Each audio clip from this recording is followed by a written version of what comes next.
What's going on? What's going on? We are back. Yes. I cannot say what's wrong or right. No. It's not hard to fool me. No. Yeah. 'Cause I'm addicted to the good life. Shout out to the CIA. Confident, intelligent, and assertive men out there. One love, FBI. Feminine, beautiful, inspirational young ladies.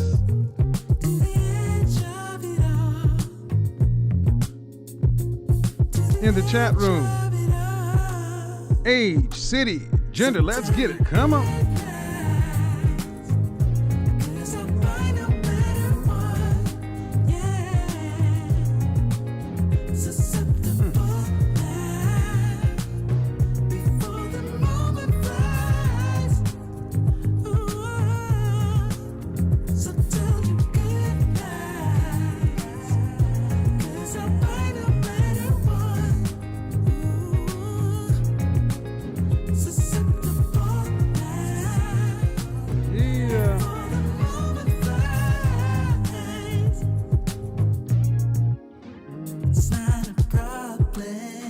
Not a problem.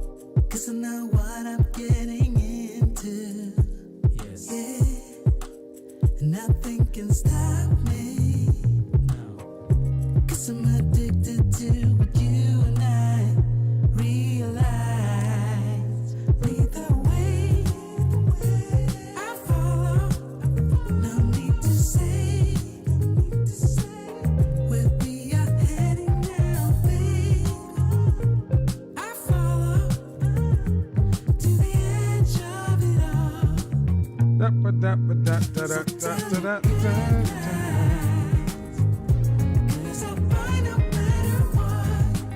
All those good lines, because she's fine, no matter what. Yes. Before the moment flies, before it flies. So tell you good night, 'cause I'll fight no matter what. Susceptible night, What is going on here?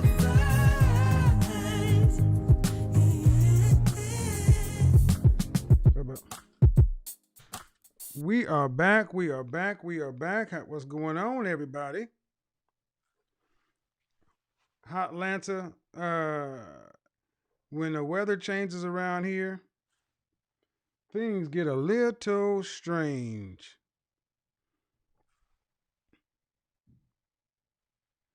So let's see if we can get all the lights to come back on. Don't know what happened.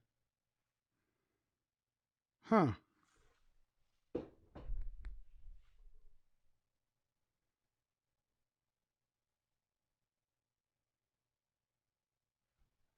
But anyway, while we're getting all this going, how's everybody doing tonight? Like I say, you better be able to build it while you flying when you do this stuff, boy. Because when something goes wrong, it goes wrong. It goes off. What's up?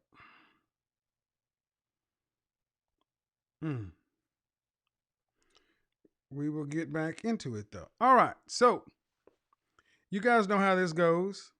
All I ask is that everybody make sure that we keep the likes up. That's it.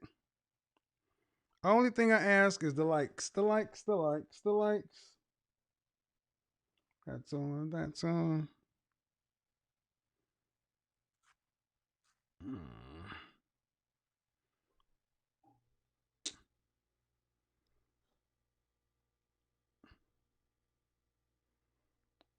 Oh boy, oh boy.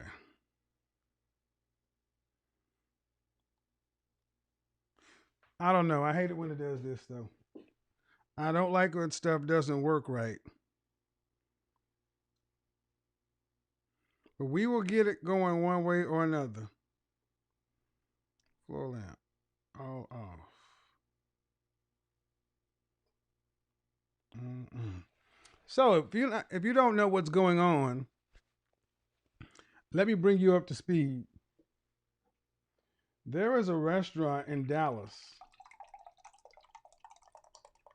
and it goes by True Kitchen and Cocktails.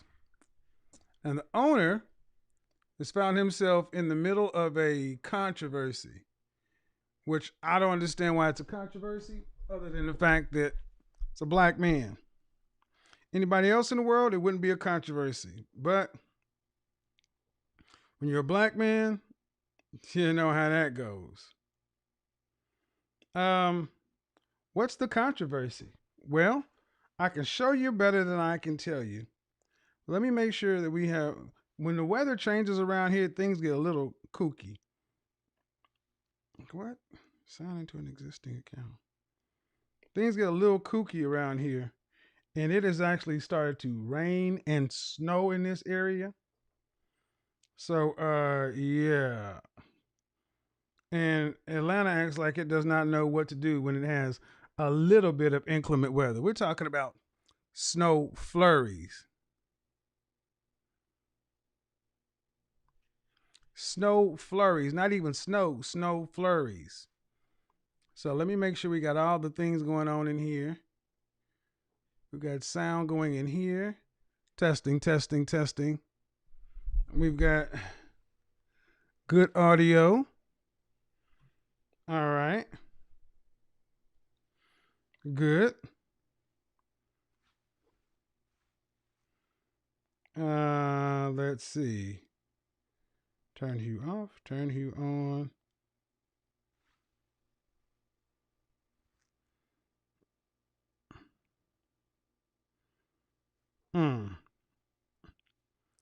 I don't see what's going on here. But here's what I'm going to do. I will be right back because I don't want to get into this show and then we have an issue. So we got to take a slight break, and I will be back in a few minutes. Listen to a little. Let's see, what do we want to listen to? Yeah, listen to some of this. Here we go. It's not even playing.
Oh, we're back. We're back. We're back. We're back.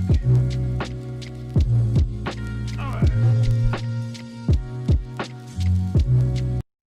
Sorry about that. Last night we had a power outage, and I've never seen a power outage like this before in my life. My computers wouldn't come back on. Everything shut down. It was like Ghost in the Machine. Ghost in the Machine. It was crazy.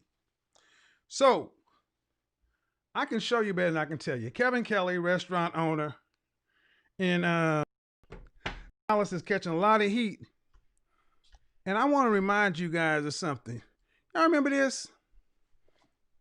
Charlie Murphy. Eddie Murphy. Fuck your couch, nigga. Fuck your couch. One of the funniest skits on the Chappelle Show.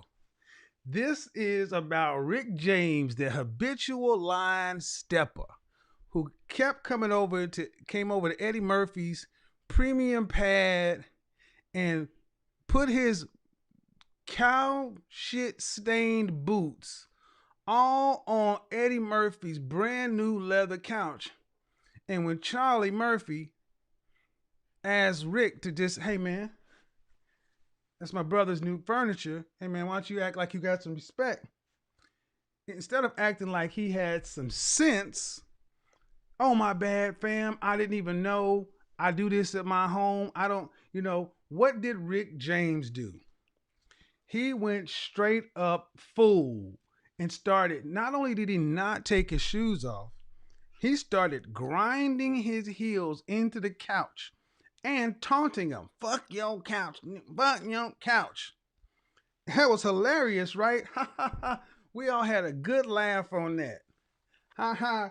Cocaine's a hell of a drug. Cocaine is a hell of a drug. That's what we said. Ha ha ha ha. Ha ha. Oh, Rick James, boy, that cocaine is a hell of a drug. That's what we said, and then we moved on. Now, remember, if we don't keep the likes up over 50%, we hear this music right here. You don't want to hear that all the way through, trust me. We put in Octavia, the Rebuker. I rebuke. We don't want to play the Rebuke song. I don't want to rebuke you guys for not engaging, so let's do that. But why is all this important? Well, it's important because, unfortunately, we have an incident. Black man decides to open a restaurant in the middle of a pandemic to do something that's going to employ hundreds of people. And you know what happens? Can anyone guess what happens? Oh, you can only guess what happens.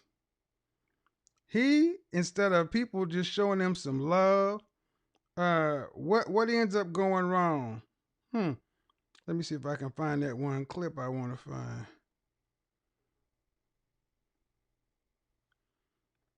Oh, it was on Twitter. What ends up happening? This is what I want you guys to see. This is what I want you guys to see. This is the lead-in to this story that went viral. Shout out to Justin.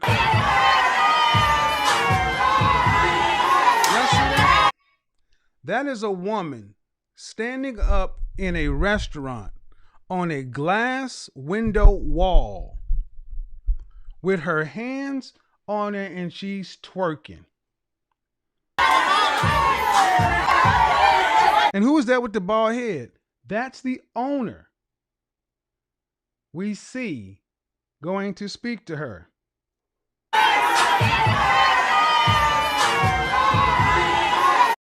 Again, look at that. This is a restaurant.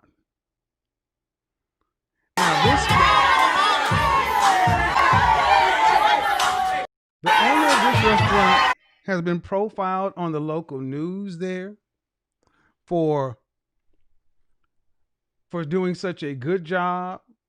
He opened a restaurant in downtown Dallas, the central business district, some of the most expensive real estate in the country.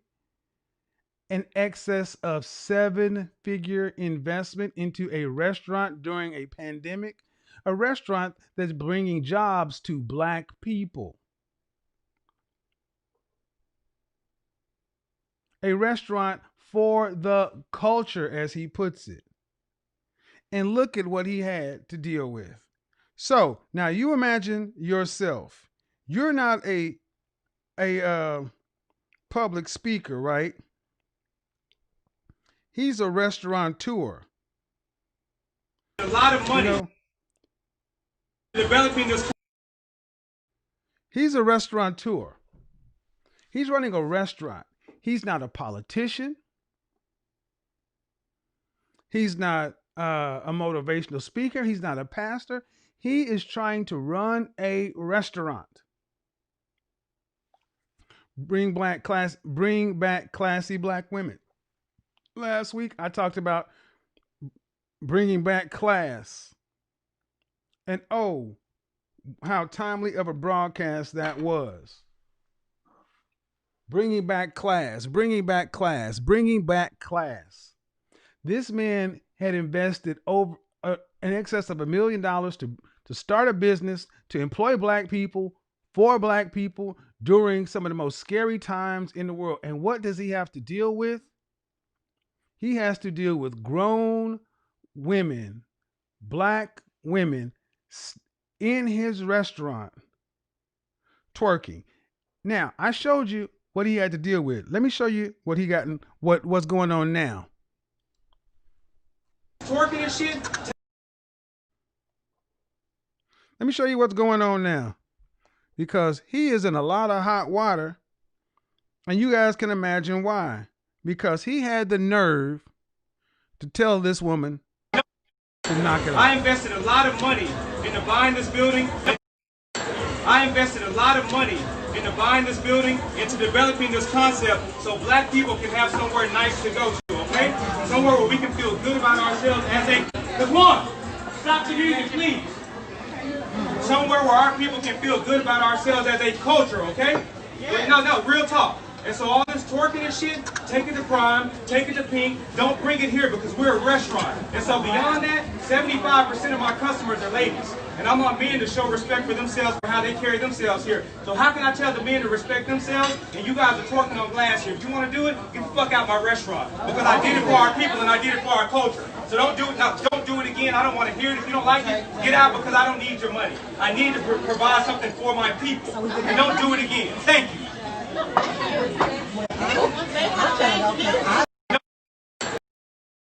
Now, anybody want to guess the response he got? If he would have been at Ocean Prime or Mastro's, Del Frisco, Ruth Chris, anything, hell, they wouldn't even try that at Papado. The response this man got was horrific. The woman who made the video, you heard her say, "Oop, check please." For what? And the words that are being thrown out with this man is he's bashing black women. He's policing our bodies. Saying things as though is blaming him. If you did not want people dancing, don't play the music. Are we serious? Are we serious? So shout out to Kevin Kelley. Brother, I support you. I support you because what are black men often told? Build Wakanda. Get out here and build something. Get out here and do something. Get out here and don't just make yourself wealthy. Go build and make and employ your people for your people. And what did he do? He did that very thing, and I went across YouTube, and the responses were predictable. This one black woman talking about how twerking is just a dance in our culture. It's just part of our culture and our cultural expression. And if, you know, some of the most outlandish, I'm like, the leaps of logic some of these females had to go through to ultimately blame it on the man.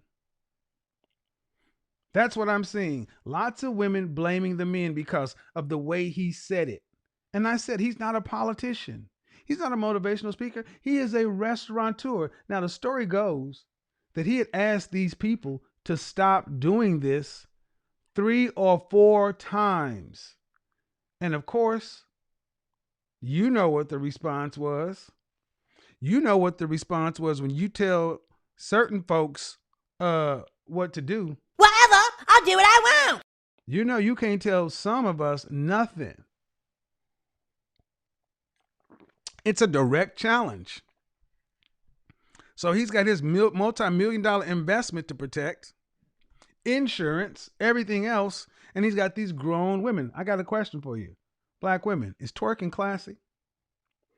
Because for every one of you ladies that want to get out here and talk about the owner and what he said and what he should, I need you to just answer the question. Is twerking classy? I put Lizzo up as the thumbnail because Lizzo is a global story on a person, a black woman who injected her desire to twerk into the mainstream of consciousness at a basketball game. Another inappropriate place where black women like Lizzo decided to demand their right to express themselves. That's a restaurant, not a nightclub. And that's one of some of the stuff I saw, that if he didn't want it, he shouldn't have played the music. He was playing New Orleans bounce music. Well, that's like saying, all right, if he's playing gangster rap, if you're going to play this kind of music to make people want to twerk, it's your fault. So, by that logic, ladies, if he decided to play Don't Matter, Just Don't Bite It, are you guys going to go around start giving BJs? If you just can't control yourself because the music is on, you just got to act. If Pistol Grip Pump on my lap, if murder music starts, are you just going to start going around capping people? What it shows is an inability to accept accountability. We are at a place where it can be argued that a part of black women are completely out of control. No one can say anything to you. No one can tell you anything. You can dress the way you want, speak the way you want, act the way you want, do whatever you want, to the point to where they're starting to demand it, to be able to do it in your place of business, in sporting events and family establishments. And I'm asking to the women who seem to have a problem with this, is this classy? Is this what you want to be known for? Because I got to be honest, sis, when people think of twerking, twerking is not ballet. Twerking is not a spiritual cultural dance. Knock this shit off. Twerking is trash.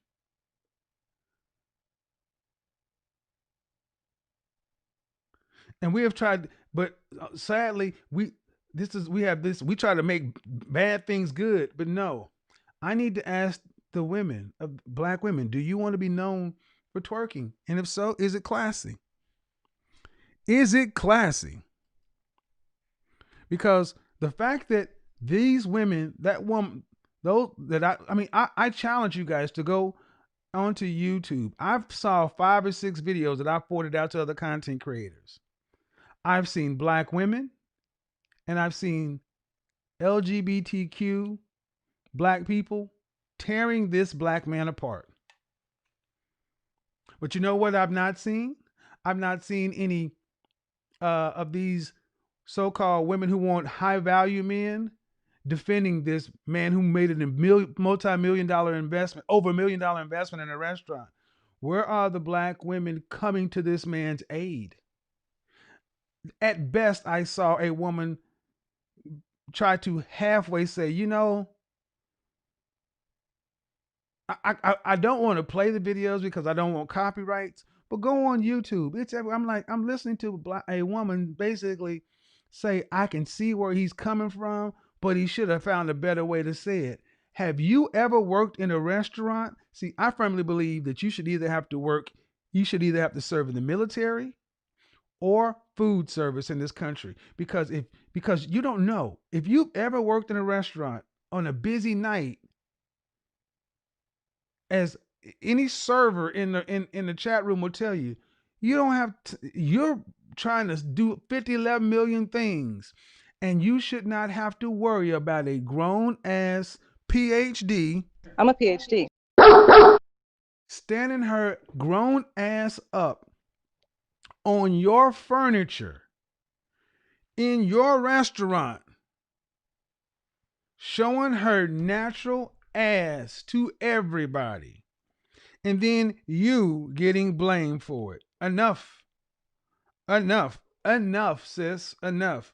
That's what I'm looking for. I'm looking for the sisters who are going to start standing up and defending the black men you say you want. You want us to go build, right? Go build. Don't always work for everybody else. All right, do all that stuff. He's employing black folks. When y'all gonna stand up and do it? Again. This is what he was dealing with. In a restaurant where you got code enforcement. He has insurance. He has food service there. Who's going to sit there after her? Are we serious? And I tell you folks, I thought I might see some pushback, but when I'm seeing a lot of pushback from the LGBTQ community, dragging this black man for massaging war. What? So what we're saying is a black man can't have any standards. You have to approach somebody who is basically grinding their shoes into your leather couch, and you have to approach them the right way or else you're in trouble. Is that what we're saying? I mean, that's what we're saying right now. I mean, I'll bullshit aside. That's what we're saying. That you can't set a standard in your own business. You got to actually approach her the right way, or else you could be canceled. That is what we are effectively telling black men. And I wonder, ladies, how long do y'all think black men are going to sit here and deal with this shit? How long do you think black men are going to sit here and say, well, wait a minute. I'm employing people. I am creating an economy. How long do you think black men are going to just sit back and tolerate this? I've heard people say, I want you to go out to your local mall and see where they have signs that say no bonnets, no shower caps.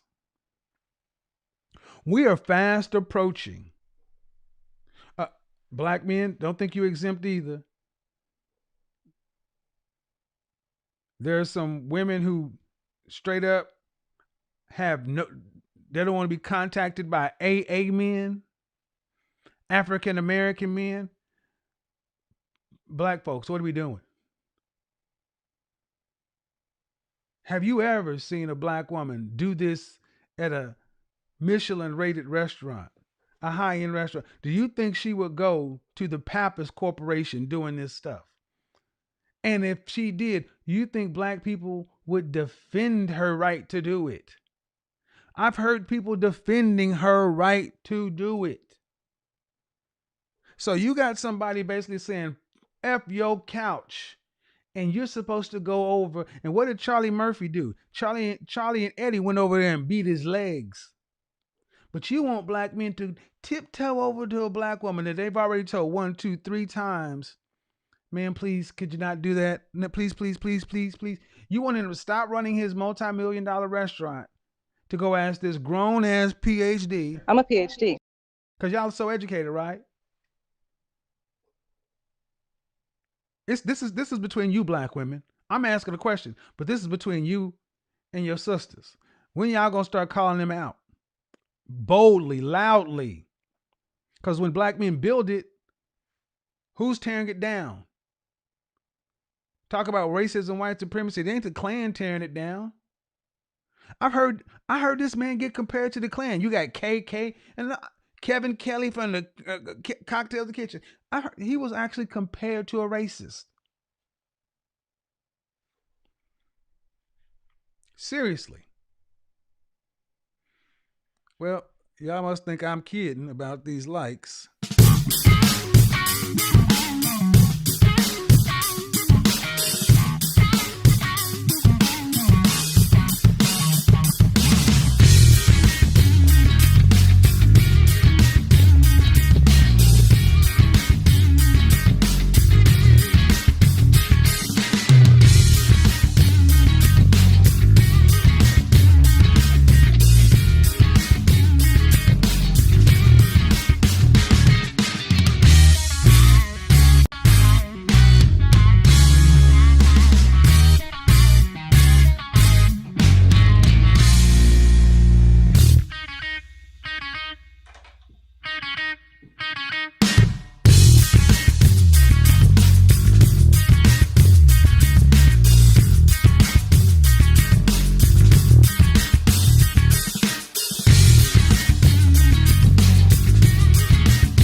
also got another question. Because I'm opening up the call lines because I want to hear from the men and women. But first, I want to know of the 4,500 people we have. I have roughly 5,000 people in here every night. Who's a first time watcher? If you're a first time watcher, put a 1 in the chat room. If you're a first time watcher of the show, put a 1 in the chat room. Because let's go ahead and don't play the songs if you don't want these women to twerk. Don't do this. It's always telling the men what they need to do. And the sad part is they're getting to the point to where you don't want anybody to tell you anything. The bottom line is, sadly, far too many modern sisters are becoming queens of chaos. To the point to where people are going to not want you around. If you honestly think that there is no downside to where people can legislate, can tell you, I would not be surprised if in the future we start seeing we don't want any of y'all in here. Okay, to all the people who will say you're a first time watcher, thank you, welcome, appreciate you coming by. Also, I have a challenge for you guys. Because we have had a few people donate. A few people. 10% of 5,000 is 500. 10% of that is 50. That's 1%. 1% of 500 is 50. 0.5% is 25. Can we get 25 people to put $1 in here? 25 new people. 5,000 people or 4,500 people, it should not be much to ask 25 new folks to put $1 in there. Because what I'm noticing is all the people who watch, and I love that you watch, a lot of you, it's hard pressed for you guys to even hit the like button. But if you watch this show 2-3 times a week consistently, and you're not a patron of the channel, can you show your support, please? Hit the super chat button. I'm dead ass serious. Entertainment, to do a live show every night, and make no mistake, you cannot shame me for requiring donations and support. You might as well not even waste your breath. You might as well not even waste your energy typing it. I am a rank capitalist. I am about the money. I make no bones about it. I want to be as successful as possible and make as much money as possible. Just like my white colleagues, my Hispanic, my Asian, my Middle Eastern colleagues. See, everybody else on YouTube can make money off of their group, off of their race, and they're fine. But black people are not supposed to be able to make money. Well, I'm sorry, black men. Black men are not supposed to be able to make money off of black men. You come to the wrong Negro for that one. I want to make money, and I want you to pay. Because if you don't want me to, if you want the show to keep going, you want to talk about what you want to talk about, well, don't be, I've always tell sisters, if you ain't going to treat brothers right, other women will. Well, if you're not going to treat black men right, talking and advocating for you, what do you expect me to do? I should not have to ask you guys every night to hit the like button. So what I'm going to start doing, instead of playing the intermission song, I'm going to start cutting off the chat room and making it to where only members of the channel, that means people who are paying $4.99 a month or higher, and for what I do, $5 a month is cheap. I'm going to make it to where if I got to keep asking you for likes, I'm going to just make it to where only members can talk. Oh, yeah. So I know some of you guys sit back and wait for this person or that person to donate. Nope. I'm talking about you, first timer. Because you like the calls, you like the interaction, you like the 2.5, 3 hours worth of entertainment. But damn it, you can't go anywhere in this world and be entertained for free consistently. Thank you guys. Let's get into it. I really want to have this conversation to the sisters who are on the fence. I can hear that he came out and said it the wrong way. I can hear that. I can hear that he came out and got in his feelings, got in his emotion. But what I need you guys to understand is put yourself in his position. He's got over $1 million on the line in a business, a restaurant. 80% of restaurants fail in the first year. 80% of restaurants fail in year one. 80% of small businesses are out of business by year 5. So the restaurant business is one of the hardest businesses to get into. And it's in a global worst time to open it. Can you imagine the stress this man is under? His family's on the line. He's got other people that he's employing. It's not just him and his family. It's his partner. It's his employees. It's everybody who there's an entire economy that's being run off of Kevin Kelley and his partner. They're taking a major risk, and he's representing for the culture. I heard him on TMZ and listened to Harvey, whatever his name, basically try to guilt this man into saying that he was wrong, and he stood firm. We need to support black men like this. We need to support black men who are building businesses for you, black man. I said it on my Instagram. You want women to take you seriously? Then you better stop being so informal with the way you interact with black men that you don't know, and supporting black men that you don't know. Shout out to Willie D. He was doing a live stream earlier. Sometimes I watch some of his videos from time to time. I just swung by, threw something in the chat room and kept it moving. Why? I don't know if he agrees with my content or not. Doesn't matter. He's a black man and a content creator. I support lots of platforms that you guys will. People are surprised to see me pop up in all kind of places. Why? Black man is a content creator. It's a black business. And you always get tired of us having to talk about black business. Well, you make us have to talk about it because we don't naturally support black male business.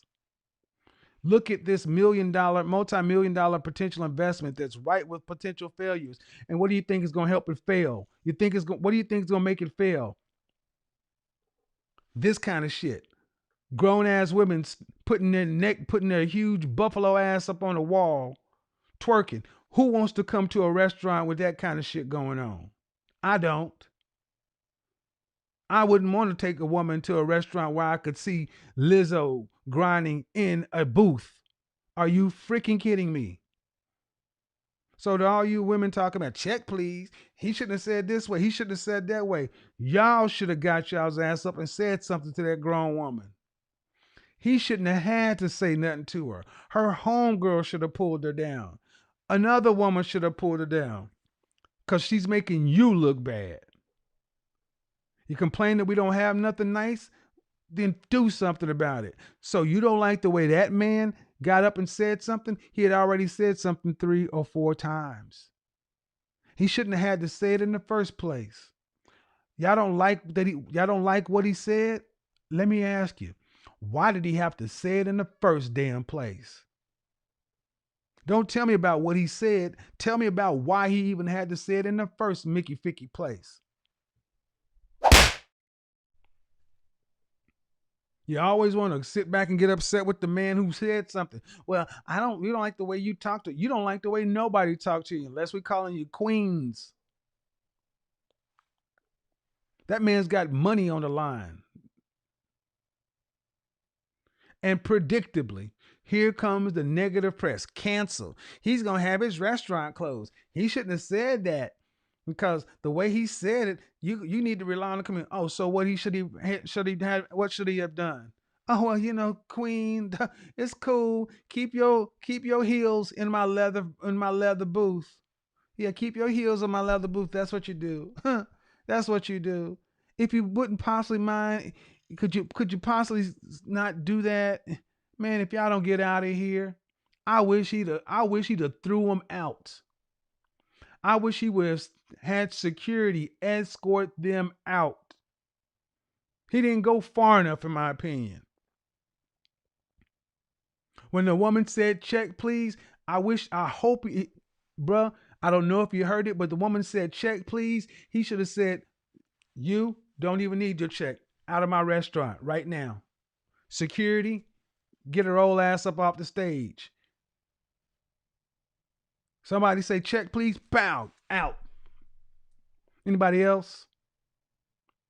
Because that restaurant will be successful because people are going to support it. I've already reached out to the brother. Hey, man, I support your right to run your business. And I do. I support his right to run his business. If he wants to have a restaurant that's classy and he determines twerking is not classy, he's not opening a club. It's a restaurant that plays music. This is the stupid ass thing. Are you saying that twerking is not a part of culture? It's not classy.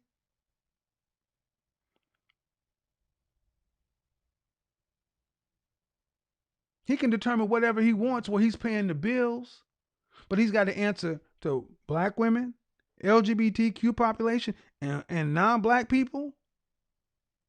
This is what we want, huh? That's why I ask, ladies, is this classy? Is this what you want your representation to be? See, when Lizzo got up and twerked in front of the LA Lakers game, you thought black men, especially around this side, were being overreactive. You thought we were being silly. You thought it was, why are you worried about her? Here you go. Here you go. No bonnets. No shower caps. No pajamas. No nothing. Why do you think these signs are, what do you think these signs are code word for? The signs are code word for no black women. That's what the signs are code word for.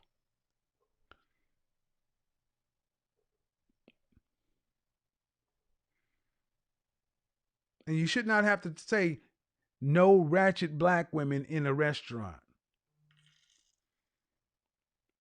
You shouldn't have to. Home training, good sense. But no, instead we got the Rick James fuck your couch mentality when it comes to black people. You know, I was at the mall earlier today. Get ready for my trip to Miami.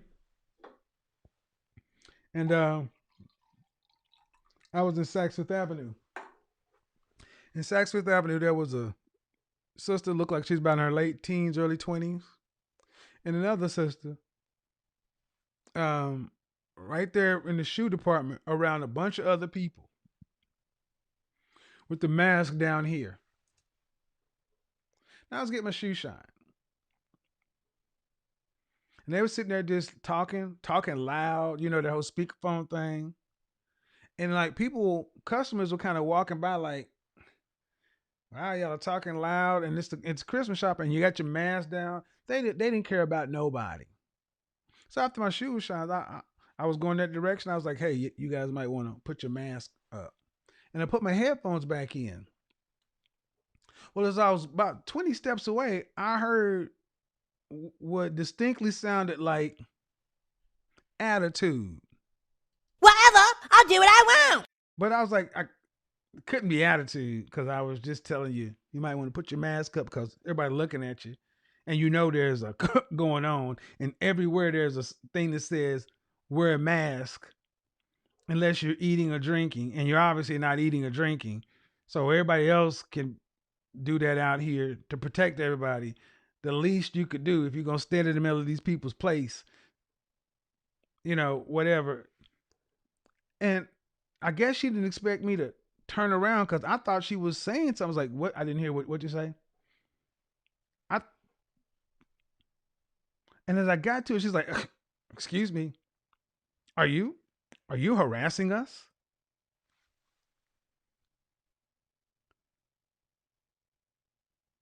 Now, we're family. I looked at her and I'm like, have you looked in the mirror? Why are you don't flatter yourself? But again, that's that I can do what I want if I claim harassment, sexual abuse, whatever. These are 100% wrong, doing wrong, but they will throw anything out to shut you down. Instead of saying, oops, my bad, I didn't even know, I forgot, whatever. It was fuck your couch. It was, I'll do what I want. She got the right one though. I was like, harass? No, I was just trying to help you out because everybody around you seems to have a problem, but you don't seem to care. I think you're trying to harass us. I was like, no, but he can. Excuse me, security. You might want to go have a talk with her. Lisa, floor manager in shoes. I was like, you might want to educate her on, proper distancing and the store policy in here. And I kept it pushing. I'm not going to argue with you. And you know what happened? They escorted him out of the store because that woman refused to put on a mask in a mall. So, right hand to God, 25 minutes later, I'm walking out of my optometrist's place, and who is about 20 feet in front of me is these two fools. And they walk by a black female security guard who's like this. And they still loud talking, no mask on down here, and everybody looking at them. And I went over to the black security guard. I was like, excuse me, are you going to talk to them about their mask during this pandemic and blah, blah, blah, blah, blah, blah, blah? It's the policy here. You know what that woman said? After she got off the phone, well, technically it's not against the law. I mean, it's not against the law. I was like, oh, it's not. Oh, okay. Well, I guess I'll go tell Cedric that one of the agents in this mall and one of the authorized security agents says the mask thing is not against the law. Not knowing that I knew the head of mall security. Oh, all of a sudden she makes a beeline to him. Now, what do you guys see in this situation? 51-year-old brother comes over in a nice, polite way, and I had 1, 2, 3 black women basically gave me a finger. Whatever, I'll do what I want. But when a white person comes and talks to him, then they get the shit together. You don't hear me? Sadly, that is where we are with some folks. And when they show you who they are, believe them the first time. I'm glad he called those women out. He shouldn't have been forced to do that. He should not have been forced to stop his restaurant service and make an announcement to an entire restaurant full of grown black people. Do not stand on my furniture and dance. People should have been embarrassed, mortified, instead of, check please. There's so many things in this story. Where do you come down? Maybe I'm wrong. Maybe it was just his oppressor mind trying to control their black female bodies and their expression and some of this other silly foolishness I've heard. I'm just, wow. And you wonder why when your men say, I'm tired of you, I'm done with you, when you out here by your damn self, can't nobody do nothing with you because can't nobody build with you because can't nobody even talk to you. You don't even listen to anybody. When I asked the question, sister, what needs to happen for you to happily submit to black male authority? What? Happily submit to black male authority? You won't even listen to rules. Here's what your future looks like.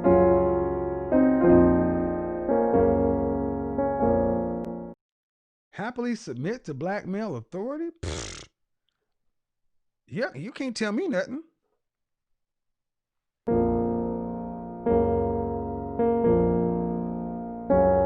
No man's land.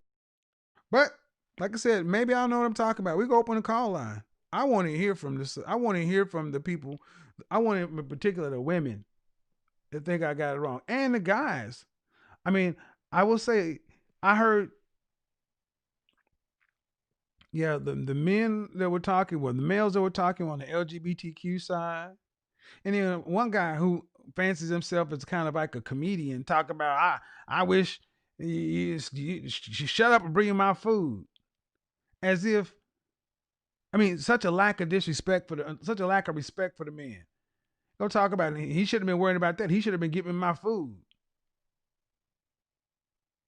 Is that the level of respect and class we have with one another? Again, like I told the young bro today on Instagram, don't you ever approach me or another black man so informally again. You don't approach somebody informally. You don't know someone, you approach them formally. Sadly, seems like we got work to do. Or some folk. I'm not doing the work. I'm just dealing with people. I want to deal with people who already know how to treat folks with respect. What side do you fall down on? What would you have said if you were a woman? As a woman, what would you have done? Would you have said anything to her? See, that's another funny thing. I've heard women they try to come over here in these spaces. When the rubber meets the road, they won't do anything. They just sit there and look at bad behavior. Well, then you're part of the problem too. Money work. El mundo quiere dinero. Money work. Se arregla con dinero. Money work. Si me quiero educar, dormir en algún lugar, un lugar para trabajar, y si no hay para emigrar. Todo money, money, todo el dinero. Solo un par de gente se lleva el botín entero. Funny, funny, pasa verdadero. Si tienes lo verde siempre llegará primero. Pero llegaremos antes o después. Solo a lo suyo, que Dios te lo ve. Que por más que tarde lo veré caer. Somos más lo bueno y tenemos fe. El dinero ya lo veré. No vendo mi alma, lo lograré. Seré el más grande, no olvidaré de dónde vengo ni cómo fue. Money work. El mundo quiere dinero. Money work. Se arregla con dinero. Money work. Yo digo las cosas como son. No quiero ninguna aceptación. Tampoco vengo a pedir perdón, porque mis sentimientos se volvieron la canción, yeah. No me vale mucho como tú me ves. Sabes, tú me llegas solo a los pies. Para mí ser grande es un interés. Ser un buen humano para mí es un deber. El dinero ya lo veré. No vendo mi alma, lo lograré. Seré el más grande, no olvidaré de dónde vengo ni cómo voy. Money work, yeah.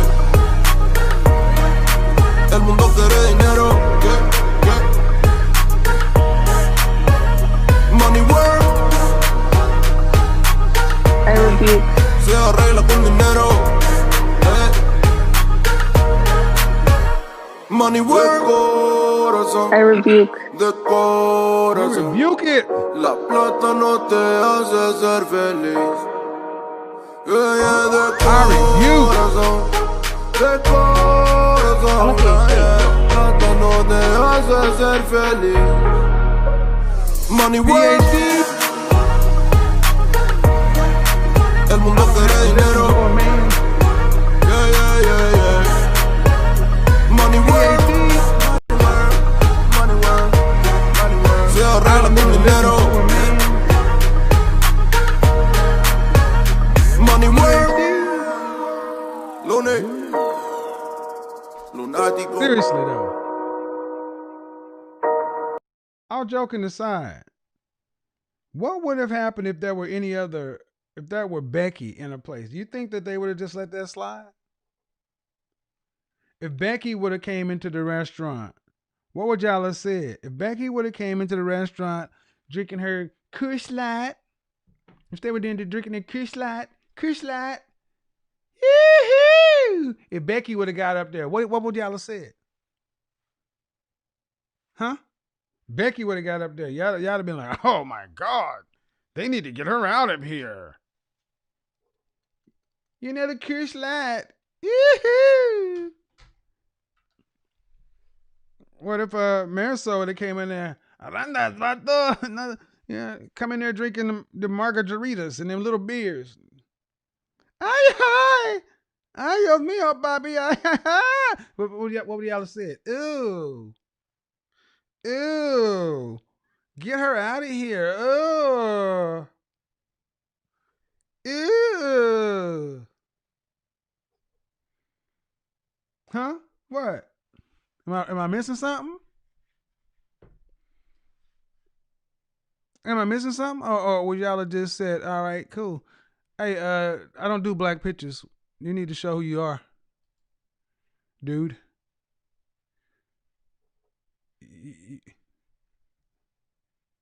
Powell, you need to show who you are or get gone.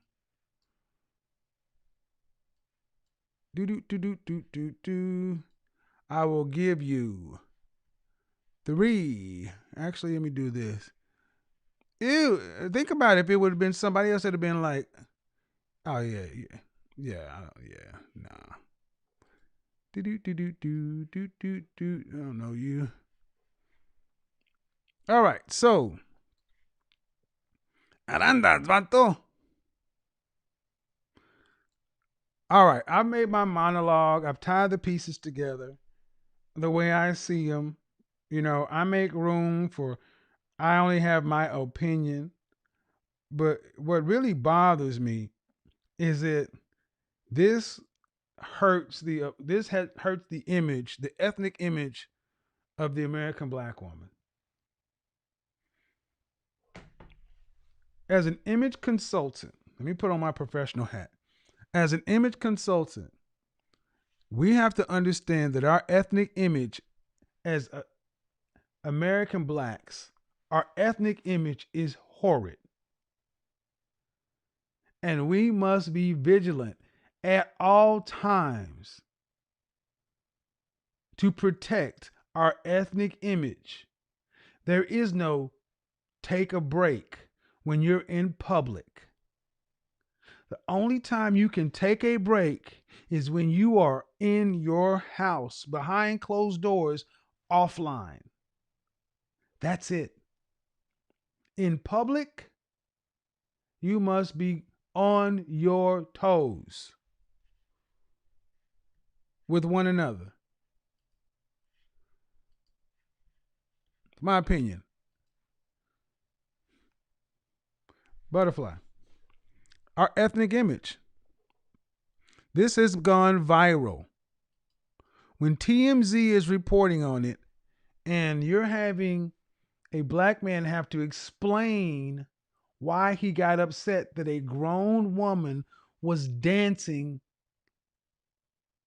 on his furniture in his multi-million-dollar restaurant during a pandemic, and people are talking about he didn't have a mask on. Look at the words he used. Are you kidding me? You guys support these programs. What'd you say to the news host who was questioning this man? Oh, you expected the black man to just jump through hoops. Okay. That's what was supposed to happen. He's just supposed to get lambasted, have to justify why he don't want his shit towed up. Okay. Right. I don't know if you guys can read. It says, I don't know if you guys can read, but it says, ladies, what would you have done? Join the show.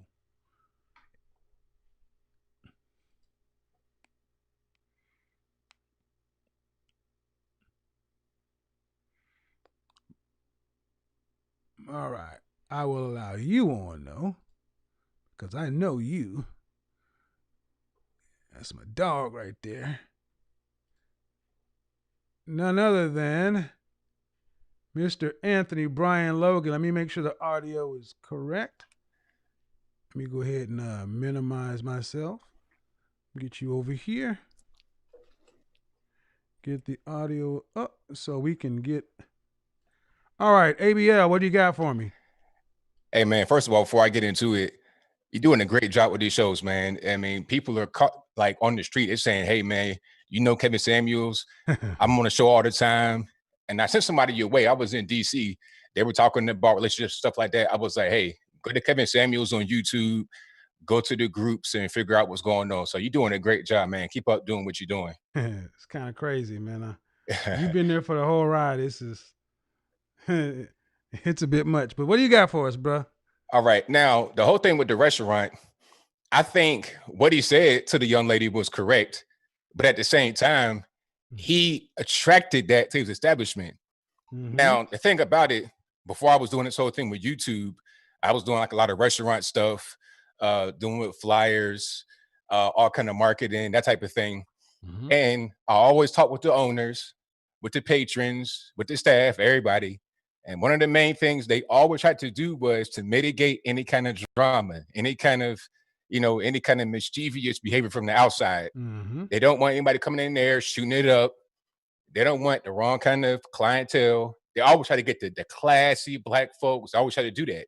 Mhm. Now, this guy, unfortunately, had a DJ in the front playing Throw That Ass in the Circle. Mhm. If you're doing that, then you're going to attract the wrong kind of people. Now, of course, you got the wrong people there. You cannot be on the couches, on the mirror twerking. You can't do that. But see, when you have that kind of, when you attract them, they're going to come. They're wrong for doing that, but you got to not attract them in the first place. And what he said was correct. But unfortunately, he didn't do the thing. He didn't do what was necessary from the beginning to get the right people there. You see what I'm saying? Mhm. Oh, I do. And see, that's why I did a broadcast last week about bringing class back. This whole week is about reclamation. All right, what are we going to do about our ethnic image? It's our responsibility. We go back to the times where we had respect with the Cosbys and all that other kind of stuff. Okay, then what are we going to do to reclaim our own image? And a big part of it is what I just said. We cannot walk out of the house and let our guard down. We must be on guard at all times of what we do, what we attract, because it all matters. He didn't know he was going to go viral, ABL, but like you said, he was dabbling in this kind of lowbrow kind of thing, and it blew up on him, and it went viral. Now you can't undo this. Good point. Appreciate you, man. Appreciate you coming through the show, man. Anthony Brian Logan, do me a favor, guys. Put the link to his show in the chat room. I've known ABL for quite a while. I've watched your success. Good stuff, brother. Thank you for coming through, man. I appreciate it. No problem. Thanks, man. ABL, everybody. I'm gonna go ahead and put more people in. When you get a big hitter on here, you gotta let them do what they do, though. Good stuff. All right, so he's right, guys. You cannot get upset that you have, a certain twerking clientele when you are marketing to that. Throw that ass in the circle. Look, think about when you come to my show, right? I want to hear from the women, guys. It says ladies join the show. ABL, when you're a content creator that I know, you can slide through. But I want to hear from the women. Guys, let me tell you why I want to hear from the women. Because when too many men call in, women tend to fall back. And we tend to know what the men think. We need to hear from what the women are thinking.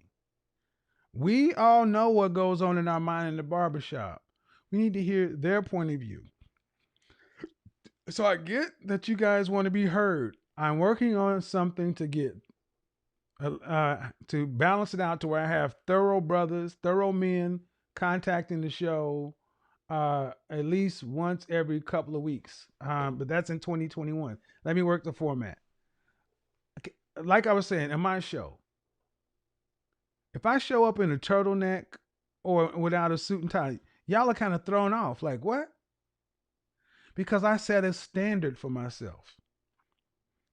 I play music in the beginning, and I play jazz, bossa nova, this, that. Even when I do play something that's a little bit more hip hop it has a certain level. Because I want to attract a certain kind of audience. That does not mean that's all you have to do with it, but we all know how we act when A place has a certain aesthetic. Betty, I see you over here. We know how to do this, man. And this the sad part is we act like this. What I'm saying is, groundbreaking. Y'all, come on, man. We know how to act. You don't want people twerking? Don't market the twerkers. He's right. Throw that ass in a circle. And see, even worse is by doing that, you give the opposition an argument. Hello? Hi. What's your first name? So what is your first name? What do you got for me?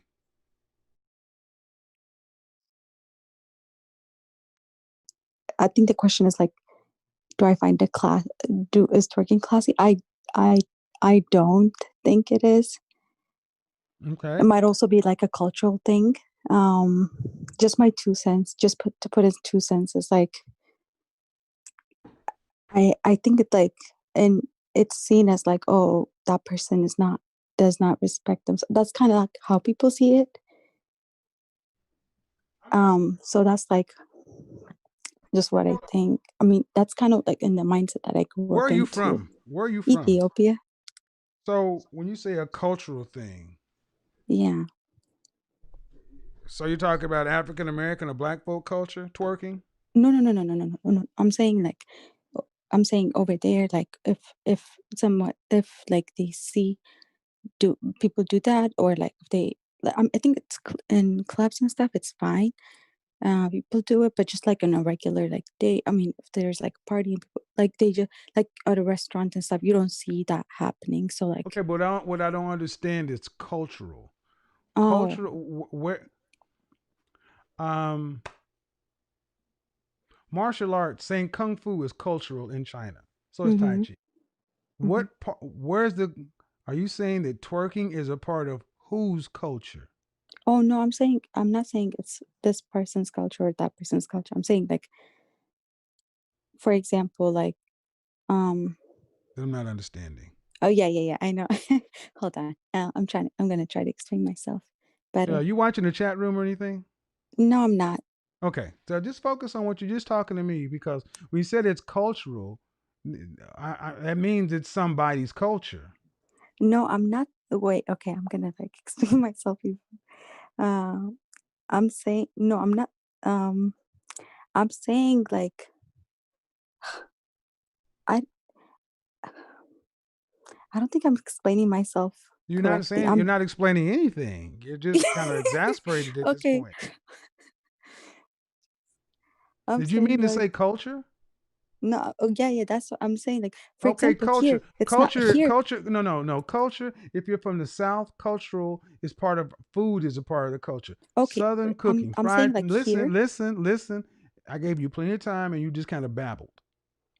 Southern cooking, fried chicken, cornbread, sweet potatoes, collard greens.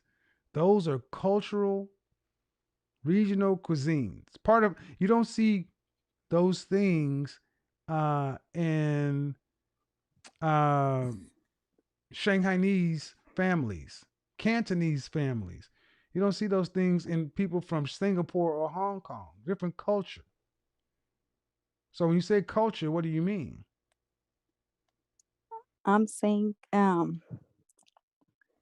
like, for example, I'm saying like, in my culture they might see it like, oh, it's not classy, but like here it's very common, so like Mm. it's not seen as And big of so a deal. That's what I'm trying to no. say. Stop right there. See, what you're trying not to do is be offensive. Oh no, I'm not In trying your to be. culture, people would people think in your culture would they think twerking is classy? No, they don't. That's what I'm saying. Okay, and in what culture would you say twerking is common? In what culture? Not even culture here in America. It's common. Like, It's not common in America. oh, okay, It's not common in America. oh, okay, Have you seen Hispanic women twerking? no, Do you see? I mean, what women do you see twerking in America? mm, just on TV. Not really. Not What like, women, man? What race of women? oh, I'm usually black. Excuse me? Black. I'm usually black people. Yeah. Yeah. But that's not all of the women in America. That's black No. women in America. Yeah. So it's not American culture. Oh, yeah. It's black women in America, black culture. Okay. That's what I said at the beginning. Oh, yeah, yeah. I'm not disagreeing with you. I'm not saying I'm disagreeing. I'm just That's answering the okay. question. I think you're a little confused. That's okay. Thank you. Okay. Thank you. I'm just, some people just.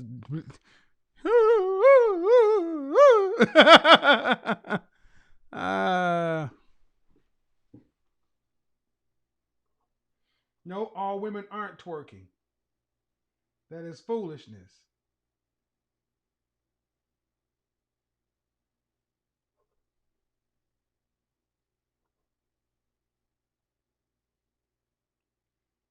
So for all you people there, all women are twerking. Yes, but who are they mimicking? For you black women in the comment section, say all women twerk, but who are they mimicking? Who are the originators of the twerk, black women? See, the problem is you're not proud of it. See, you're not proud of it. And when it comes up to Lizzo is doing some shit that's embarrassing, you won't call it out. When you see women twerking in a restaurant, you won't call it out. Then you try to say all women do it. Who are they mimicking?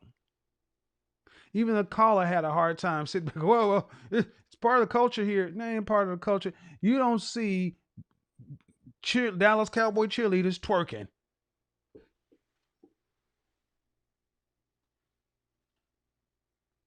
Let me help you out. Who is this person?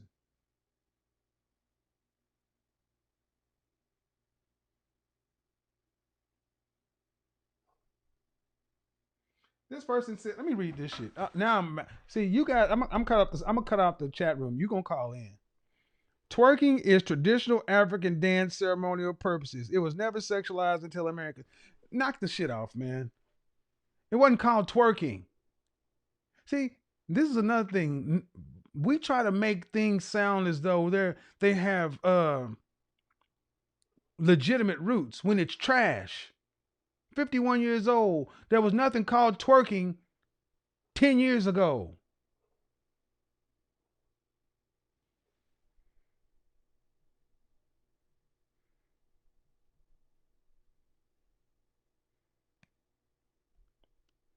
This is getting outrageous.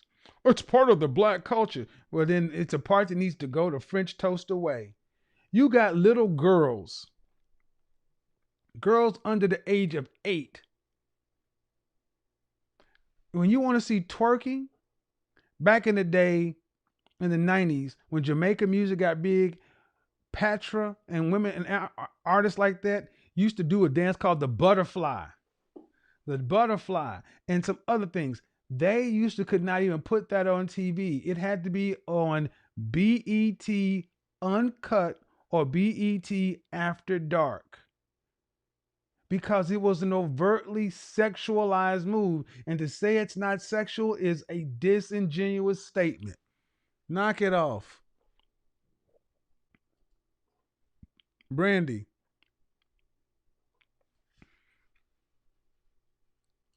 You show me the ballroom dance version of twerk. Show me the salsa version of twerk. It is not classy. Would you want to see your grandmama twerking? Can you imagine your grandmother twerking? Hello? Hi. Is that you stretching? Okay, what you got for me?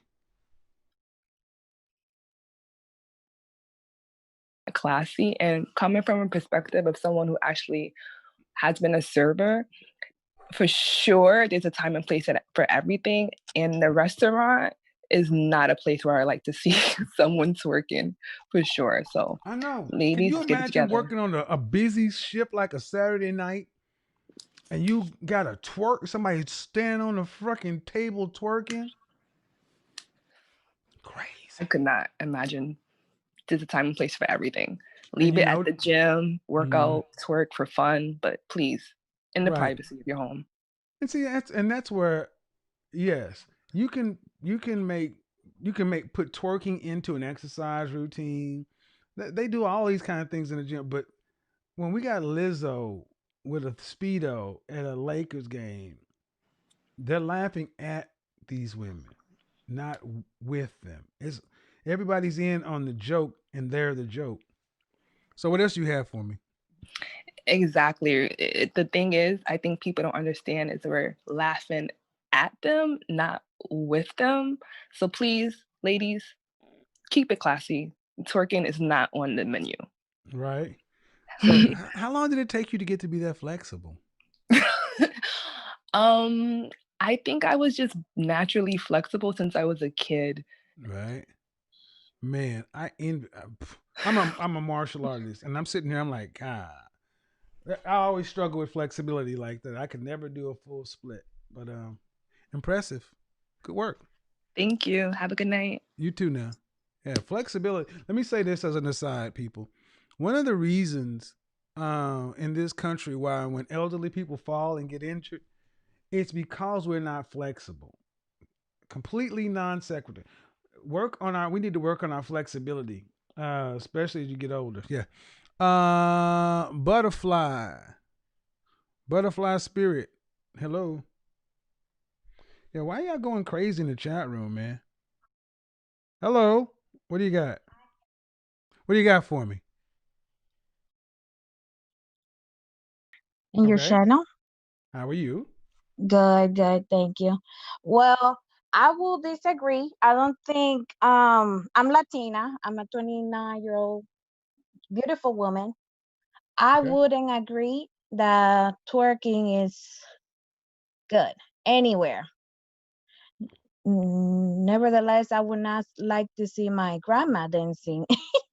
Okay, I'm not clear. You said it is classy or it's not classy? No. I don't agree. It's not classy at all. Okay. Like about a week ago, I was in a concert in the Dominican Republic. I kind of had the same situation. I paid hundreds, thousands of dollars to be at this concert back in the Dominican Republic. And this young guy sat, the table had 6 chairs. Let me explain really brief. 6 chairs. This guy sat, I don't know, you know what chapeadora means? Like sugar babies. Sugar babies. Go ahead. Okay, I know what that means. He sat, this member of the table brought to the table 5 other sugar babies. All right. I had to say something. I couldn't stay quiet. I spent too much money to see these. You can tell they were like lower class. Okay. I'm working from the bottom. I'm trying to get a high value man. So I'm working my baby steps. I couldn't stay quiet. I had to say something.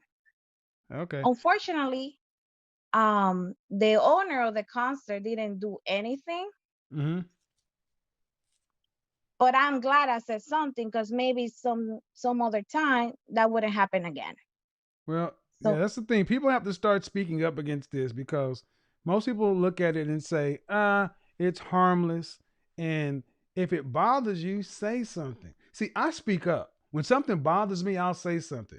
I said something about a woman with 2 women with masks today because it bothered me. Now, you said you're working on trying to get your high value thing. You should have got it on the camera since you're trying to get. No. I'm too sexy for it. Too sexy for it. Well, then put up a picture or something. Send your IG. Let me evaluate how sexy that is. But Okay. I appreciate you calling. Appreciate you calling in, though. Thanks, Kevin. All right then. Bye.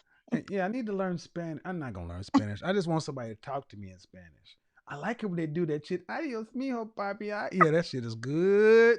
Right in that left ear, girl, you get your rent paid. Oh shit, I'm for real though.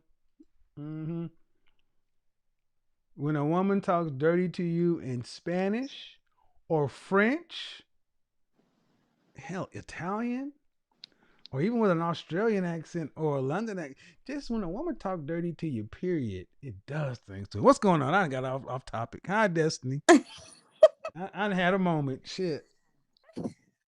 Hello, Hey, what's going on, Kevin. ma? How are you? I am I'm going good. well. I had to call in again because once again you have hit the nail on the head, Kevin. Oh my God, I was literally talking to my friends today about this and like how I do feel like, okay, like you can do twerking in the gym, like Zumba and stuff like that. It's fun Mm-hmm. to do that with your girls inside. You even pole dancing. Me and my girls do that, but we do it Mm-hmm. to have fun in the privacy of our home with our men. We Right. don't do it to go out there and show other men because I hate when people want to do stuff like that and then it's the same people that attract the Pookies and attract the Ray Rays, and then they want to yell, "Oh, it's no good men out here." And it's like, no, you have to understand that what you do, your image, and this is why image is important. This is why people have to understand that. Mm-hmm. And my grandma used to always tell me, she used to tell me two things. She said, if you act like a prostitute, people gonna treat you like one. So Mm-hmm. so you Right. have to be very, very, very just aware of just your surroundings and your image. Even when you think nobody is looking, someone is always looking. And you never know, this world is so small, so you never know who you really are connected to or really who you could be connected with. So if you really do care about your growth and your goals and the things that you say you care about, Mm-hmm. this can't be something that you think is just okay to do. It's just not. And i Hold on. wish i wish our ladies would really understand that. Hold on, Destiny. I'm gonna bring somebody else on. Stay on, okay? Okay. Miss Medina, you stay on, Dest. Okay. Miss Medina, you need to unmute yourself. Funky Cole Medina, unmute yourself. What's going on? That is the song everybody I know. refers. What do you got for me? I actually want to comment on the twerking thing. Okay. I don't believe it's very ladylike. I don't believe a woman should do it out in public.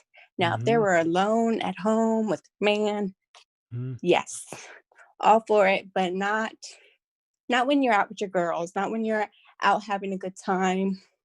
I believe a woman should always stay ladylike Mm-hmm. in public. You know, over the last month and a half, I've been rewatching old '70s black exploitation movies, and movies from the '70s and '80s, because there was a lot of dancing going on back in the disco and all that other stuff. Even back in the Soul Train, people used to get out there and dance, move around, but they weren't overly sexualized like that. No. And we have gotten to the point to where I don't. I mean, it's Where it's almost gone yeah, too crazy. Yeah. exactly. So, But lost Kevin, for words. Go again, ahead. Go ahead. look who they got on there. They got the Cardi B's, they got the Megan Thee Stallion. They Mm, have all of these rapper women that's out there, but and you know what they're telling them? Oh, go. It's because they women and they representing women so they can do what they do. And it's just like, well, wait a second. Yeah, these women are women, but they're also on TV. They also have to also watch out for their image. mm, If you want my money and my kids' money and stuff like that, I'm sorry, but everything is just not okay. It's well, just not okay. so what And we're gonna need from you, ladies, we're gonna need from women to start standing up and saying this stuff in public because it does get tied into girl power. Right. That's what it gets tied into. That twerking and all this other stuff is an expression of female independence and power. And what it really does, in my opinion, is works against females because it repels the very kind of men that they would like to partner with, thus keeping them alone. Right. Cool. All right. I'm a mother of a little girl, and I mean, I wouldn't want my daughter to do that, no matter how old she is. Well, So how long you been watching the show, Miss Medina? I'm a first timer, so okay. I need to give you your money like you told me to. So well, I appreciate it because I likes my money. Make no mistake. You never offend me by paying me. But no, don't worry, I got you. But make sure you come back Monday through Friday because I want as 2021 gets in, I want to start having more women interact with one another. This show is not supposed to be just about me. I'm trying to have like-minded people talk. So appreciate you ladies calling in. Did you have anything you wanted to say before we wrap up? Yeah, I actually wanted to give a shout out to one of my friends that actually has introduced me to one of your shows. And actually, big shout out to you. You are extremely on point with your conversations and also with the women. You know, he always tells me, look what he's talking about. And I honestly don't find anything you say about women offensive. You're on point with it. And just big shout out. Appreciate it. And here's the thing: even if I do offend, I'm doing it trying to help. And that's why I'm saying the closer we, Destiny, you have anything else you want to put out here before we keep moving? No, thank you so much, Kevin. Once again, continue to do the great job. Thank you. Thank you. Yeah, see, that's why I'm trying to expand this to where it's about more than just me, to where I don't want it to be a cult of personality or it's about. Yeah, more on that later. iPad 2. Let's do this. What's your name? How are you, Ashley? Good. You look familiar. I don't have another story. What do you got for me, Ashley? You know what? I watched you a couple of times. I had to hurry in from working out to call because I wanted to disagree with you, but on this topic, I don't at all. You wanted to disagree. She's like, I was waiting to call in to argue with you. No, on many other topics, I do disagree with you, but on this one, I completely agree. And if I was at that restaurant, I would be a woman that would stand up and say something because it hurts every part of my body to see Black women. Can you imagine I'm sitting over there eating a steak and you eating some chicken. The next thing you know, somebody's twerking next to us. I mean, for real? No, I couldn't imagine. I don't think I put myself in a position to be in restaurants like that. But if I did see that, if it did occur, I would say something. What's crazy is though it was downtown Dallas, so it really shouldn't be like that because downtown Dallas is expensive. But since you got me, what are some things you disagree with me on? Well, staying on what you were talking about today, I will disagree with you on this approach. And as a Black woman, how you approached that woman at the mall, there were so many ways you could do it for a Black man to come up to a Black woman. Like, you're too beautiful for me to see you dead. People are dying. Put that mask up, girl. I want to see you alive. There's just so many ways you could have said it to say, that girl probably wasn't called beautiful that whole day. But it was something that you said, I care about you. I see you. I want you alive. Look how you looking out here. You look ridiculous, but I'm going to say it with love. And I think that is the most important. Did you hear that? Okay, I didn't approach her in a rude way. No. I didn't say you didn't approach her in a rude way. Okay, but one of the young ladies was like late teens.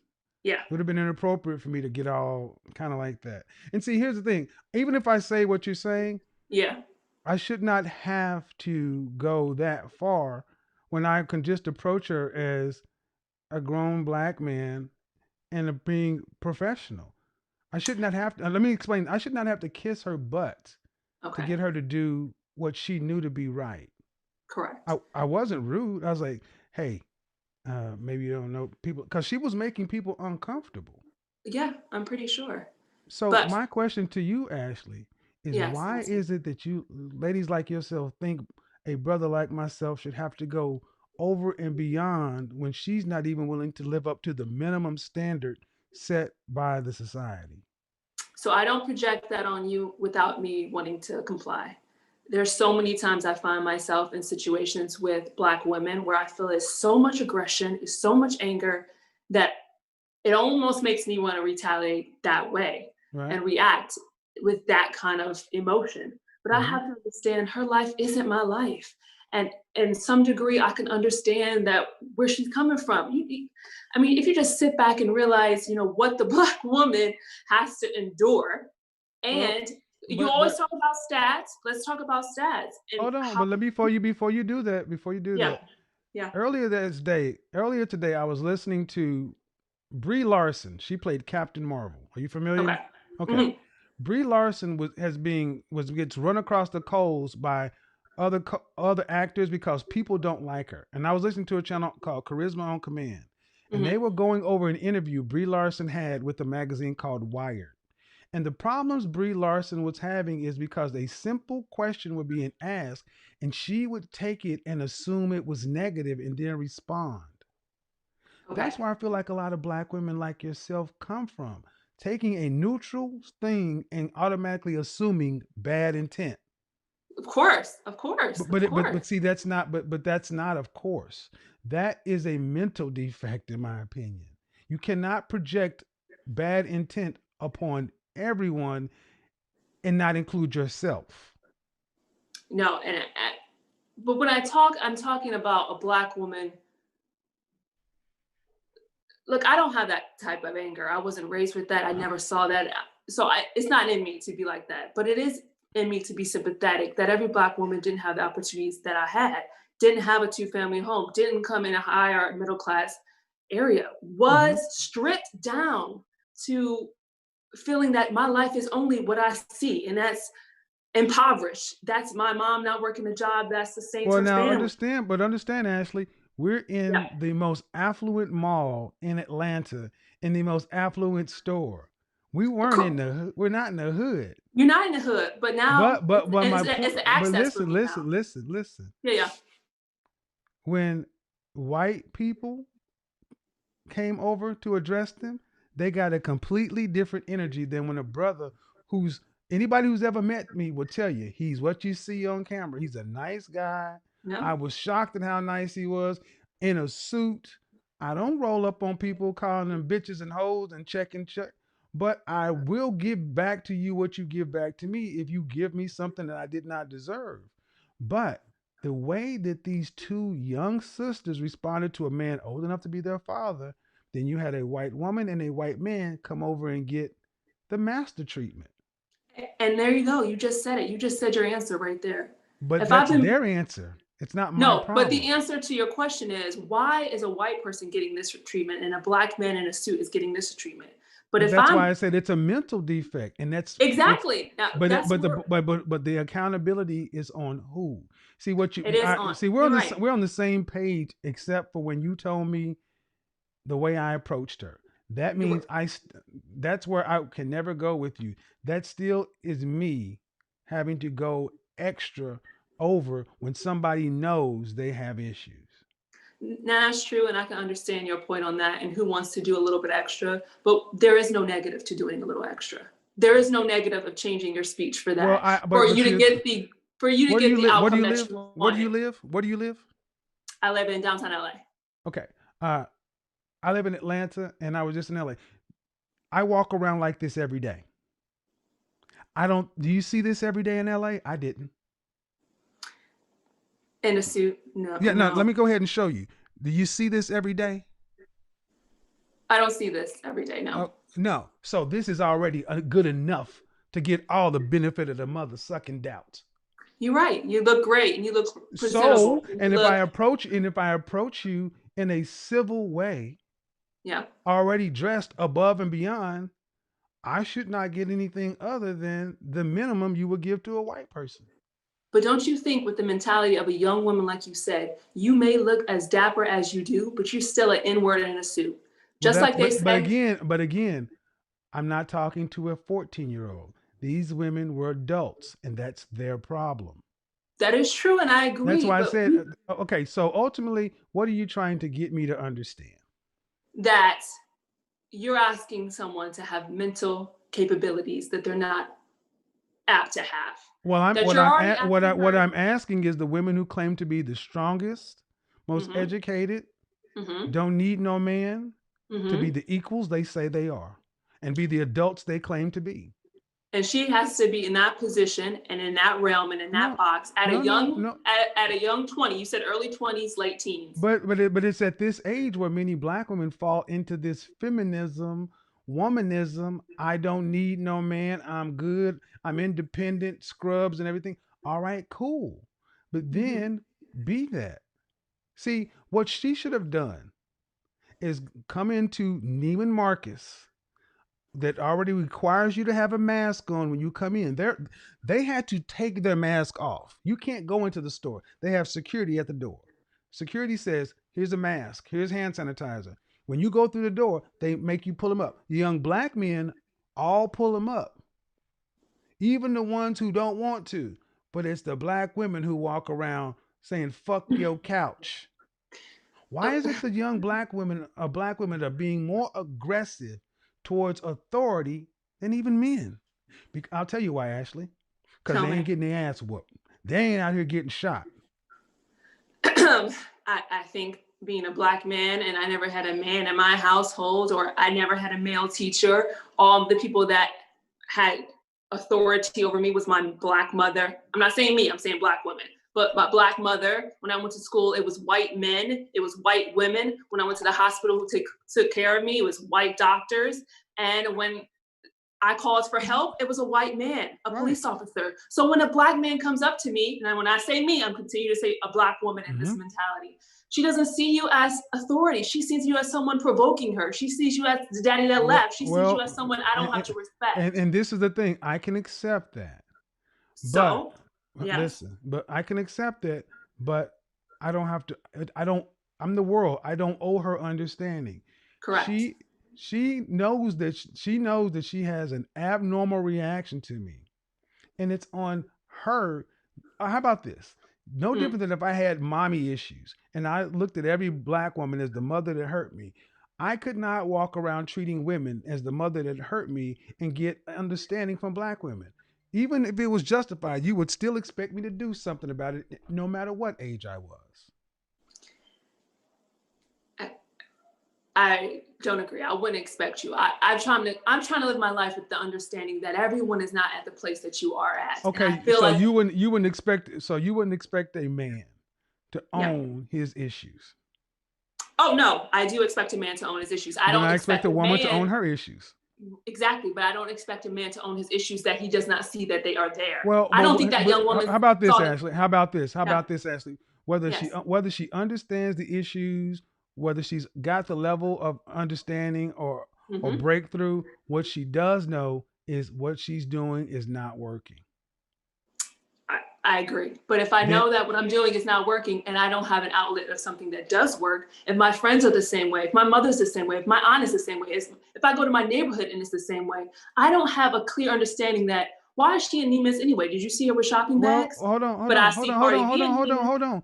See, what you just said is a bunch of, if I don't have a clear understanding of my mama, my auntie, but the fact is she went over to Neiman's where stuff works. See, you can go and see where stuff works. Even if you go back to where stuff doesn't, you have a choice of where you are. See, what you're not going to ever get me to go is taking 100% accountability away from black women. Not 100%. I don't agree. You're right. This is where you're 100% accountable. But you said take it away 100%. You're right. Everyone's 100% accountable for where they're at. Exactly. Are you familiar with Shahrazad Ali? No. Back in the late 80s, early 90s, a black woman by the name of Shahrazad Ali wrote a controversial men, Asian men, Hispanic men, the only person in this country who has never had her behavior analyzed is the black woman. And she caught so much hell because she was just asking black women to sit back and understand that you are running your men away with your mouth, your this, your that. I challenge all ladies to go back and look at this period of time, because while I'm hearing what you're saying, ma'am, I really am. Yeah. The net of it is black women are not winning. They are not getting what they say they want. And it is, and human nature, we are problem solvers. We stop doing what doesn't work. Black women continue to dig. What was she going to gain from talking shit to me? She assumed that I was not going to knock the furniture out of her mouth. That's why she said what she said. Right. See, that's the problem.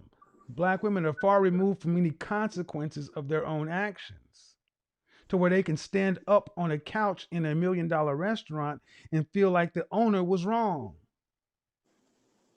It doesn't take psychoanalytics to know that you're going to get a bad outcome when you don't have consequences. Yeah, I agree. I mean, I'm going to take a look at that book because I really you should check it trying out. to see your mentality on this, because I do want to hold, and I do hold, Black women accountable for what they do. I just feel like being the lowest, and Black women are the lowest on the pole. No one wants a Black woman. No one, we disregard Black women's emotions. Why do you think that is? Why do I think that is? Mm-hmm. Why do I think that is? Why do you what reasons do you hear from Black men as to why they don't want to deal with Black women?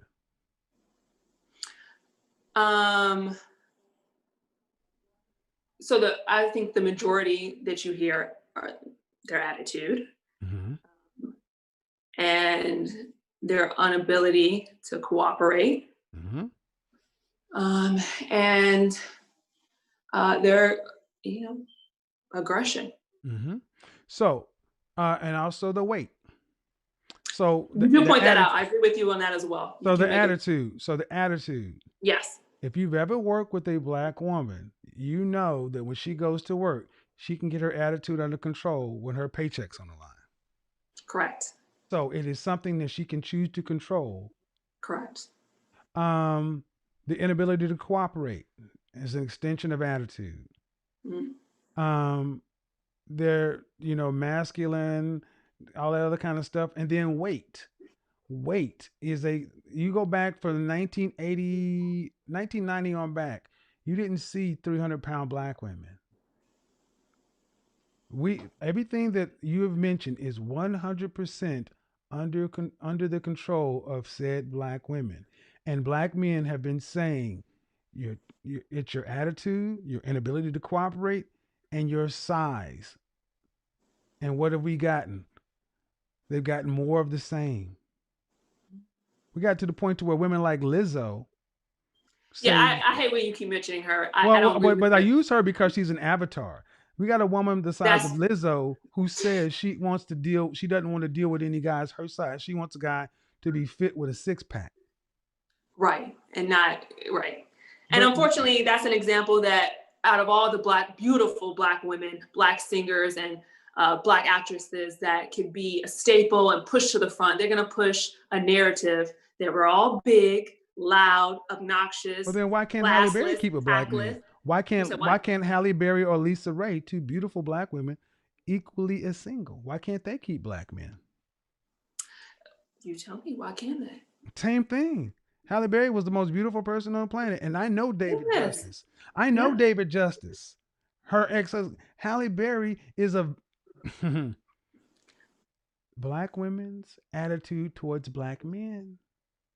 Well, where was her father? You're saying you're at the bottom, but what you do have is you have the man that other women want to get with. Black men are nowhere close to being near white men as far as the financial side. Black men are at the bottom too. Right, they are. But sexual marketplace value number 2, right under white men. Correct. Why? Because in spite of the average Black man's perceived educational value, income, this, that, he has not even talking about the bedroom. Black men raised in a matriarchy, more likely to listen to the input of his women versus non-Black men, white men, Hispanic men, Asian men. They don't really listen to their women. So if you're at the bottom and you got the man who is sought after by other women still trying to work with you, why are Black women continuing to give Black men louder, bigger, and even worse? We're starting to get purple hair now. I mean, come on, man. All Black, and I'll cut this really, Ashley. All Black men want is a woman to work with. can you work with me? Can you cooperate with me? And Of I'll course. ask you, do you want to be married? Yes, I do. Okay, I asked this question the other day of many black women. What is it going to take for you individually to happily submit to the authority of one black man? Oh, I come from a mother who submits. I'm easily. As soon as that black, you mean the characteristics he needs to have? Well, I'm just saying that's a question that black women need to answer for themselves. That Oh, yeah. because it's so. But yeah, you should come back in. It'd be a spirited debate. Why don't you? Yeah, I'm gonna call You back should have in said on. hello while I was out in L.A. Uh, I was there last week. Oh, really, really, really. I was Very there. cool. I did remote from L.A. all last week. So, Oh. yeah. But yeah, I'm gonna call in on another time where a topic that come on, that I have a different stance, but I think we are in agreement on this. All right then. Peace out, man. Thank you. Yeah. All right, guys. I don't want to talk to you guys. Guys, don't make me have to keep. It says ladies join the show. Okay. Yeah, man. You have to hear opposing points of view, guys. You got to hear opposing points of view. Who do we have next? We have Yasmin, because she has the picture up. At least. You got to hear opposing points of view just to steel sharpen steel. Hello? What do you got for me?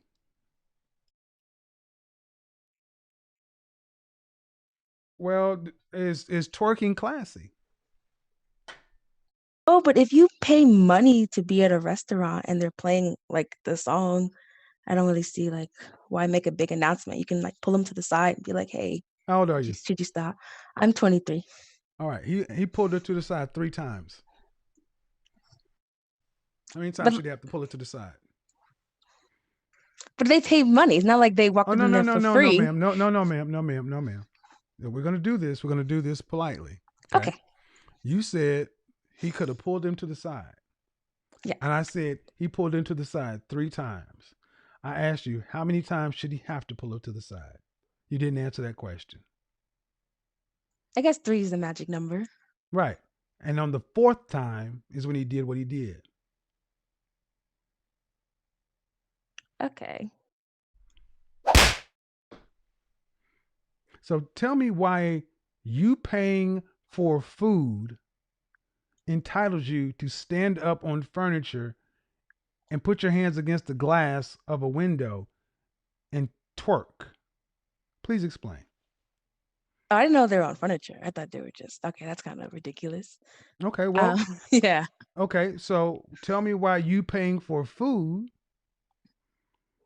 entitles you to stand up and twerk in a restaurant. Because like I heard they were playing music, like they were setting the mood. Like if you're right, they play. Okay, ma'am, but the music is played many places. Why are you in? See, it didn't say.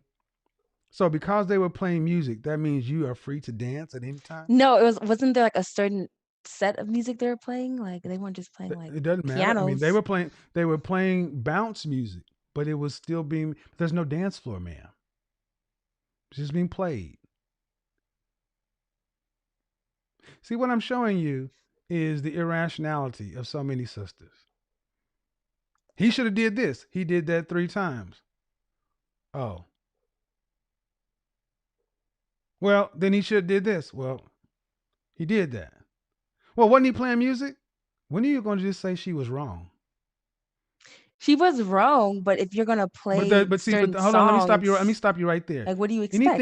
Anything you say before but means nothing.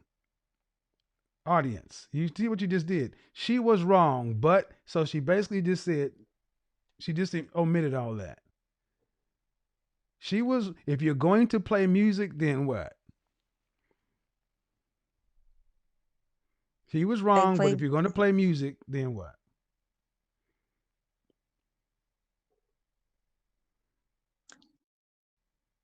I'm lost. Well, yeah. If you said he was wrong, she was wrong, but if you're going to play music like that,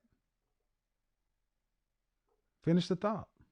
Like, what do you expect? Like, what are you supposed to do? Like ballroom dancing? Like, what do you? What I expect you to do is to sit your ass in a seat like a healthy-minded adult and eat your meal, because you're to know where you are and not act like an animal. You're not on the dance floor, you're at a restaurant.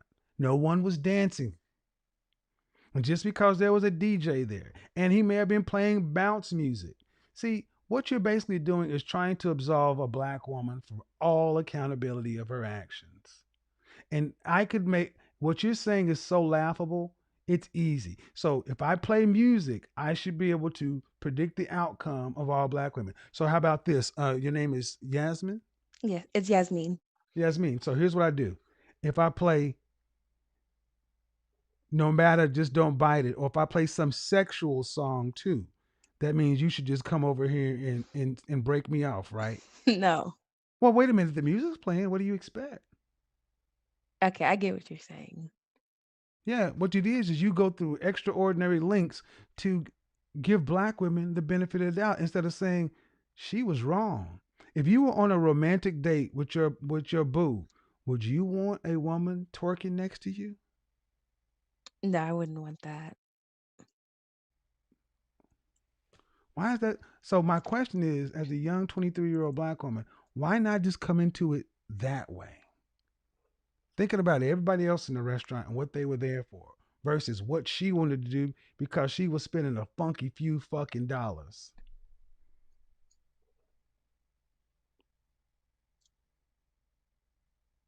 I see. See? Thank you. And what I'm showing is, this is why I tell you guys, with women, always follow their money. Their money tells the truth. A lot of women feel like because I'm spending some money, I should be able to do what I want to do. And Yasmin, you and I both know it ain't like she ordered the most expensive thing on the menu. She might have ordered some chicken wings or something. We don't know what she ordered, but yeah, she gonna just stand up here and dance. Number one. Number two, you ladies got to start getting the whole story before you start making judgments. You got to start reading the stories. You got to start getting all the details before you go get your emotions involved, because it becomes too hard to talk to you once you've already got your emotional mind made up. Thanks for calling in, Ma. Okay. Bye. Let me do this. Who is this person keep calling me, man?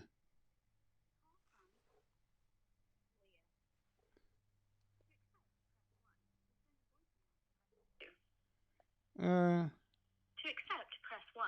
To send a voicemail, press 2. Okay. I've sent the caller's voicemail. Goodbye. Hey, Leah. Why are you calling me? Are you stupid? There's a link in the call room. Don't call me.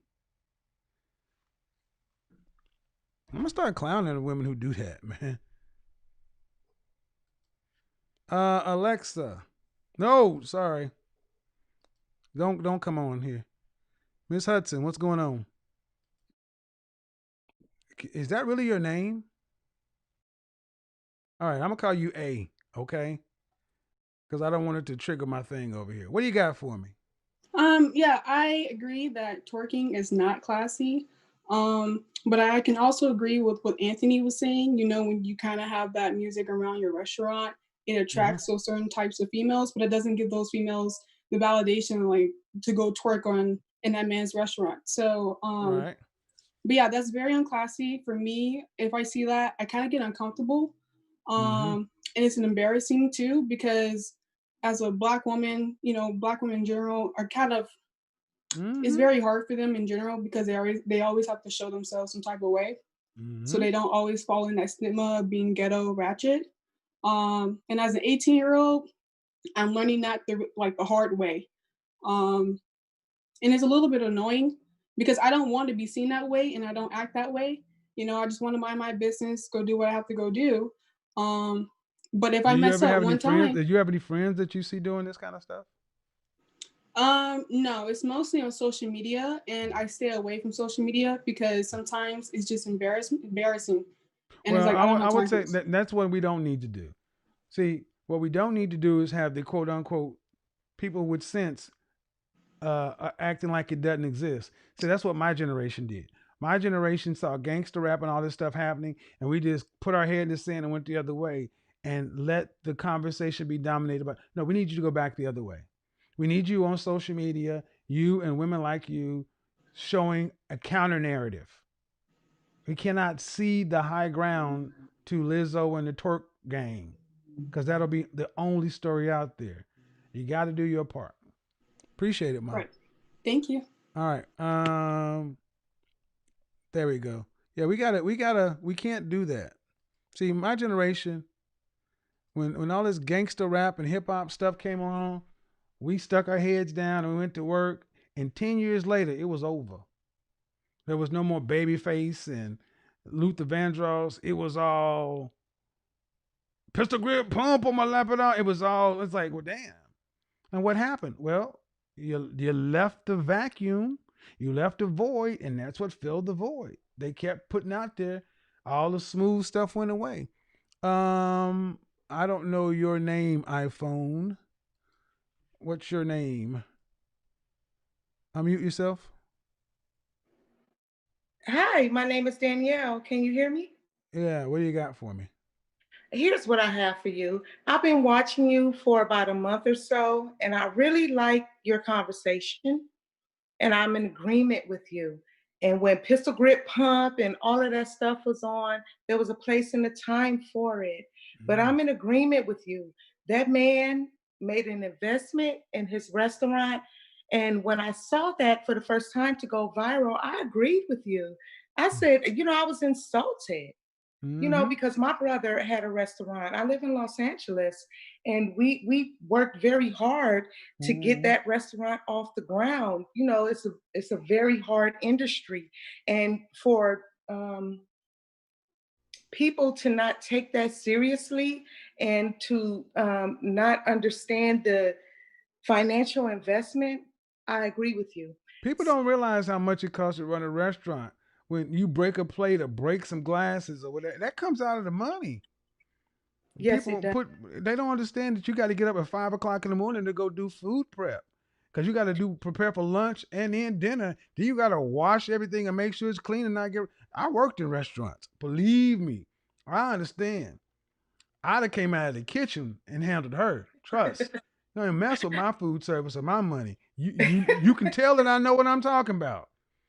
Yes, sir. How quickly you think that table's gonna turn with her standing up there showing her natural ass? Well, it wouldn't have happened. Not with the pause. That's right. It wouldn't have happened. So because we would have escorted her out, there you very go. clean. There you go. I appreciate it, Ma. Thanks for calling in.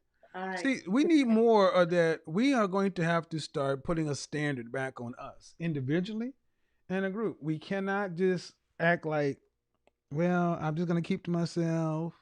I don't want to say nothing. That's what got us here right now. You got to say something because at worst you got to act like maybe they don't know, and you could actually tell them something. Now you ain't got to go over there and I'm quite sure the first time he said something it wasn't like this. But by the third or fourth time, it's kind of like, ugh. All right, Deborah, what's going on? Deborah, you're next. I was raised in the hood. Deborah, go ahead. Unmute yourself. I was raised in the hood, cause what the depth weather brothers over there be shibboleth. Pistol grip pump on my lap at all time. Pistol grip pump on my lap at all time. Pistol grip. Deanne, go ahead and unmute yourself, cause Deborah's not. Pistol grip pump on my lap at all time. Cause tricks be out for your blind side. Cause in the 90s, you gotta watch over your shoulder. Hello? Who's speaking? Yes. Deborah? What do you got? What do you got for me?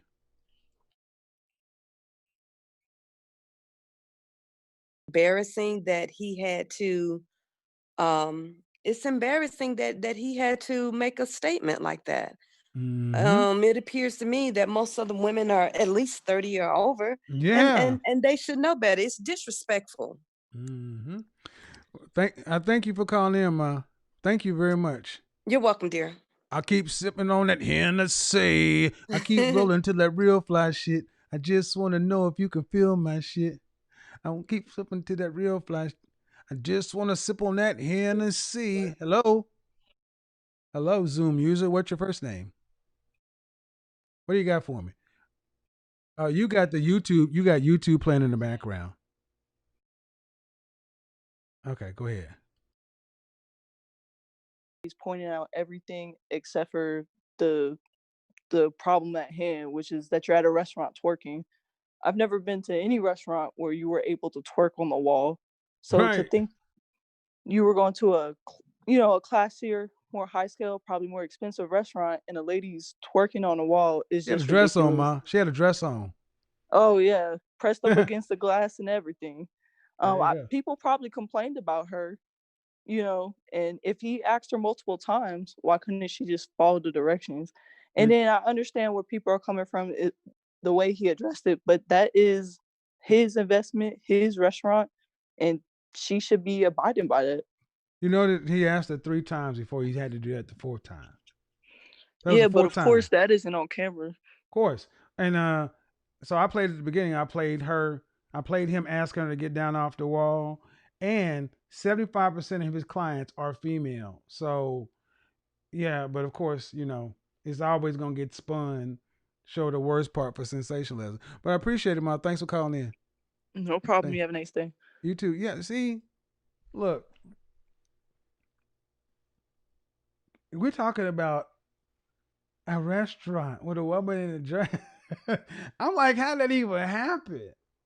It's like, hey, that's my song. Hi. All right, ma'am, sit down. So she said, the heck with it. I'm going to get on up here and drop it again. Deanne, go ahead.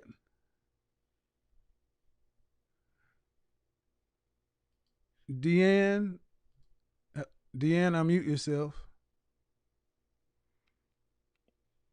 Man, we got to get through these calls. Okay, I'm going to go for another 15 minutes, see how many calls I get. Hello? What do you have for me? Hi. Good. What do you got for me?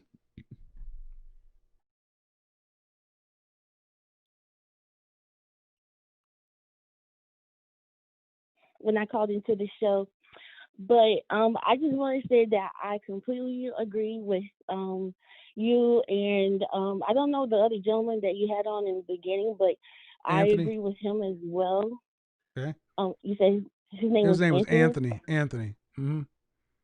Okay, yes, I completely agree with both of y'all on the subject. Twerking is not classy, and to also the first caller when she was talking about culture, if she couldn't get the definition out, I just really want to say that she was, I don't know, kind of lost about it, but twerking is prevalent with hip hop and rap culture, as we already know. I think that's maybe where she was trying to go with it. But I mean, other like African tribes and things, they've had hip thrusting dances for hundreds of years, but that's mostly for like mating rituals and celebrations and things like that. But nothing like hip hop. Hello? Hello? All right. Well, we'll get on to the next one. All right. Keep rolling. So, who is next? Ms. T. Keep rolling to some. Miss T. Hello. Good night to you too. Click.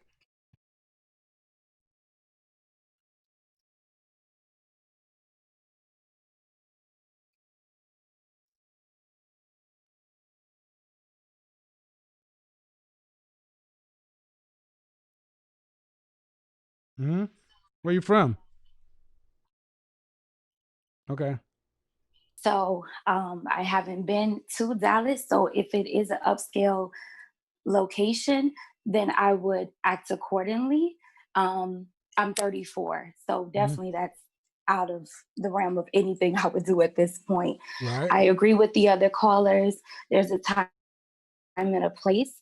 The thing that is most upsetting to me is the reaction that our community has taken towards the owner.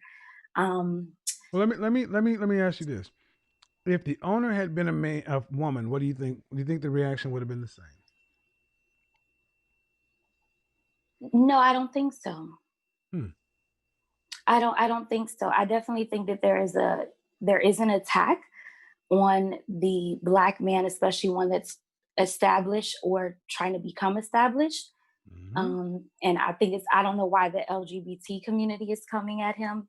I don't know. I don't know enough about the backstory on that. Well, here's the thing. There has been an attack on the masculine black male image my entire life. James, the man who played James on Good Times, there's a problem because he wanted a strong black male father, and the network wanted to hype up the buffoonish son. Notice how many black men in Hollywood have had to put on a dress. Right. The majority of our premium, our frontline actors have had to dress up that way to where even it becomes a big deal when they don't. It's either because here's the thing: the black community is the feeder class, and the way to keep the feeder class feeding the economy, a $1.1 trillion spending power feeding the economy, is to keep black women separate from black men. And the best way to keep you separate from us is to say that, put you in a position to where you get a little few benefits over here, tell you can't trust him, you can't do nothing. So when you do see black men standing up, doing the patriarchal thing, leading, building, our instinct is to tear it down, to fund the status quo. And like I said, if you just switched it and made a woman, the owner become a woman, she wouldn't have got the response. The issue is because it was a black man who said something about a black woman. We're not supposed to do anything like that. And times are changing. That's all I'll say. Times are changing. But thank you for calling in, Ma. You're welcome. See, for all the women who say you want black men to lead this, that, and third, there's going to come a time that you are going to have to ask yourself a question. What would it take for me to happily submit to the authority of a black man? Just one. What is it going to take? And we've made it to where black men's image is so unreliable, so this, so that, to where even when I spoke with Ashley, she was like, yeah, well, you probably could have came at those women a different way. I'm like, wait a minute. I'm the 51-year-old professional grown man. They should have given me the respect of being a grown damn man. I shouldn't have to lower myself and kowtow and shuck and jive because they're broken. No, I demand they come up to my level because they can definitely come up to non-black people's level. See, that's where we're at. My generation of black men had the ball kicked out of our hand. We were told we were scrubs, bums. We don't need you. All this other stuff.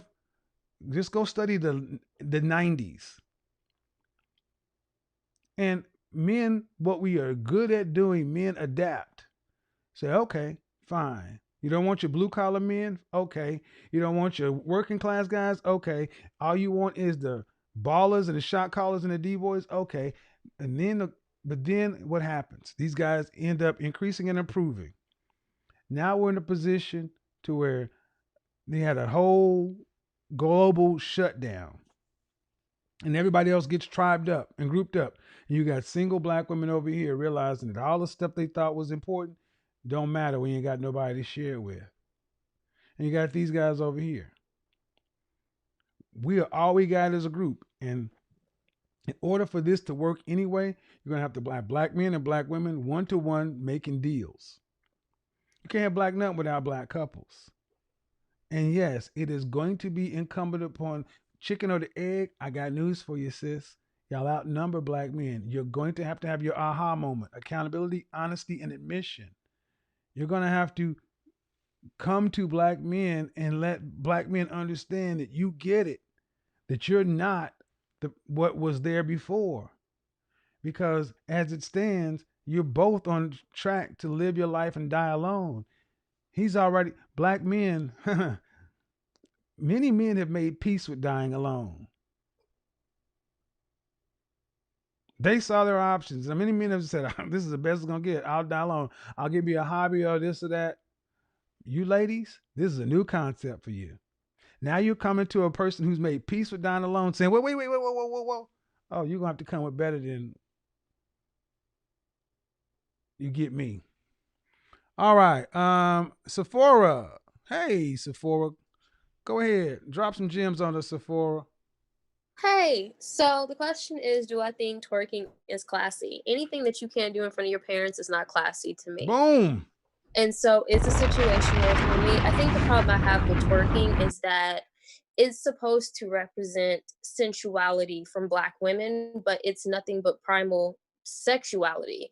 It's almost as if Black women don't know the difference between sensuality and sexuality at this point, and they're selling themselves so cheap. It's ridiculous. It's like you can't learn salsa, you can't learn belly dancing, you can't learn any other form of dance, but the easiest thing you can take up is just literally shaking your butt in front of a whole bunch of men who don't know you from the next woman. It's not cute. It's really not. And it's even worse when you see them doing it like places like Walmart. Like, why are you twerking around food in general? It's so unsanitary. Like, I don't I'm get going it. to have my own part of my show called Sephora Speaks. She comes through dropping all kinds of gems. Simple. If you can't do it in front of your mama, your parents, it ain't. And thank you. Why are you dancing in Walmart? I don't get it. I don't get it, Sephora. I don't understand. I don't So, either. I don't get it. And it really kind of frustrated me when I saw it made into a challenge, where it was a challenge to see how many girls could twerk in random places of like Walmart. And it's like there's families at Walmart. Like, why are you showing little generations, like generations younger than you, that this is what Black women are known for? It's like, why? Like, it's really frustrating because I've had guys of other backgrounds try to date me, and one of the questions they ask is, well, do you know how to twerk? Why is that the first thing that you assume at this point? It's because Black women have made that their trademark dance, and that's pitiful. See, that's the point. Thank you. That last part. It's what's being promoted, but can't nobody promote it if you won't do it. This week is about reclamation. Part of what I do as image consulting, I have this thing called Suit Saturdays, where I challenge men to wear a suit on Saturdays and do what they normally do. Why? Because the image of Black men has been being destroyed since D.W. Griffith's Birth of a Nation, 1915. Cops, this, that, the media keeps portraying negative images of Black men, right? But the Nation of Islam proved they won't work if you won't follow it. If you have your own image, they can put whatever they want on the big screen and in the media. But if you personally walk around and have your own personal brand, those two things won't line up, and it'll make a disconnect with the average person. So thank you. Black women, you have to stop acting on this stuff. So that's the same one. Like, I don't understand why media says that we're angry and we're loud and we're abrasive. It's like, because you show that in real life. It's like, no, that's just media, where media gets it from somewhere. They get it from you. Right. Like, it's just another painting. They get it from you. You need to call in this week. I'm going to Miami this week, but this whole week is the reclamation week, reclaiming people, reclaiming women, reclaiming men from this freaking gender war. I say it's over. Now we got to negotiate the peace. I'm so ready for it to be over, because I can't. It's over. It's over here. It's over here. We got no more agenda. We're over here. We're about to sit down at the table and hammer out some peace treaties and divvy up some land. And I said in 2021, I'm going to profile at least one couple every month. I'm going to find them and put them together and say, this is what a couple look like. Here it is. Tell me about how y'all met. Tell me about, okay, now tell me about your first argument. Yeah, we're going to, nope. Reclamation, damn it. Reclamation. Because the media lets you know, they gonna say that we don't ever get together. It's like, no, yes, we do. It's just we're low key about it because y'all just love tearing us apart. Well, we're gonna have to promote it ourselves. They don't have to promote. If I were them, I wouldn't promote it either, because Black disunity makes them money. Yes. So I don't expect them to give us nothing, but I ain't asking them. I'm taking what I want. God damn it. Thank you, Sephora. No problem. Thank you. I mean, we don't ask people, okay, MDE. We don't ask for anything from people who are supposed to be your oppressors. The Supreme, why should they want to help you? MDE. It's what's promoted, sis. I do ballroom dancing. Go ahead. What's your first name? What do you got for me? Your show and your honesty. I love the feedback from the women. Sephora just really, she was a breath of fresh air. Um, you know, I'm glad you brought up the Nation of Islam because there is a teaching with the women, the art of femininity. So you're taught that, the way you walk, like you said, the way you're groomed, your hair, how clean you look, how clean your teeth are, your body weight. Those are things that impact your femininity. And I think what has happened, what I was saying in the chat is like you alluded to earlier, how, the media has really just did a huge assault on the Black male image. So I'm speaking, maybe coming out of the 70s, we saw Black men as pimps, players, drug dealers. And that is what made Black women's sexual value in the marketplace very low because she was the bottom, you know, or the whore. And I think, I mean, I'm not making any excuses for the women today at the restaurant. I just don't know how we got that far that we can't sit down and eat a meal as ladies. That, I I'm mean, gonna say something that is gonna be controversial, but one of the biggest things I've seen, it's not causation, correlation. I've seen it when women are weighing as much as men do. I look at a lot of these women I see who are getting into confrontations. It's because when you are a certain size, you can feel a physical dominance over something. And think about when you look at a lot of these women who are in these fights, you don't see little petite women. You see really big women. And they're talking like dudes. I got you, cuz. I got you, ma. I got you. It's like, well, ultimately, how do you tell a woman like that to get into her feminine if she looks in the mirror and she sees something that, from a structural standpoint, resembles masculine?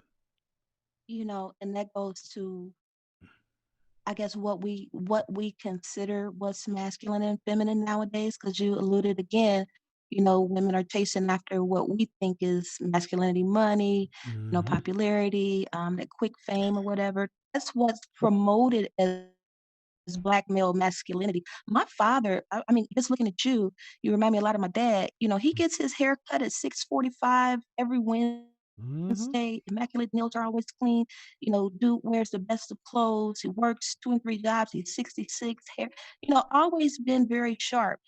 And these guys out here, they don't pull up their pants, but that's because I think they have not seen a proper male role model. And it's the same thing for women.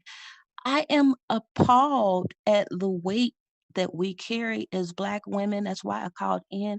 There is no excuse for us to be sitting at 200 and 250 and 300 and 400. You can juice, you can walk, you can exercise, you can ride a bike, you get up before you go to work. You stop eating all that bull crap out of that office machine. There is no excuse for us to be this obese as Black women. It is I honestly think that one of the biggest unlocks of Black women is when they finally start tackling their fitness. Their body size will come down, and it is far easier to get into your feminine when you stand next to your men and you feel small and dainty. And I appreciate the restaurateur for standing up in his masculinity as a man, as a father, for those who maybe have not had one, to step in and correct that. No matter what the ambiance is, there is a certain decorum that you're supposed to have as a woman. You're supposed to wear heels. You're supposed to wear a Oh, purse. You're you supposed to about to get cussed out up in here. listen. This purple and green hair, this orange hair, these other nations making us look like absolute clowns. If you look back to the images of femininity of Diane Carroll, look back. You when you go back to images of, these were some of the most beautiful women. Billie Holiday. There was no But see, confusion. the thing is, it's been taken. The Black woman's superpower has been taken from her. That you mentioned Diane Carroll and all those women. Movies of the 70s, ladies, go back and look at some of the actresses of the 70s, even in black exploitation. That's been taken from you, and they've done it to keep you working and funding this economy without your man. See, they don't want me to I got to get on with the next person, Ma, but I I appreciate appreciate you. I honor you. You know, continue to speak out against this degenerate culture. We need more of our men standing in their masculinity and correcting, you know, feminine misbehavior. So and thank we you need so and much. we need and we need the women speaking to each other too, because it's easier to hear coming from women than men sometimes in our culture. I don't make it that way, but that's just the way it is. Thank you, Ma. That's just the way it is. Look, like I've said, when I talk, it ain't about me. I got my opinions about things, but I'm just one dude. I'm gonna try to get through the rest of these calls. Adore. Yeah, go back and look at some of the movies in the 70s. You go look at Blackula and scream Blackula scream. You see Wilbur Marshall, that brother with that booming voice. And you see the actresses with the collarbones. What was it? I watched Fast Black. Samuel, the dude that plays in a movie called Fast, Fass Black, looked like Samuel L. Jackson daddy. You swear to God. Hello, Edor. Hello, how are you? What do you got for me?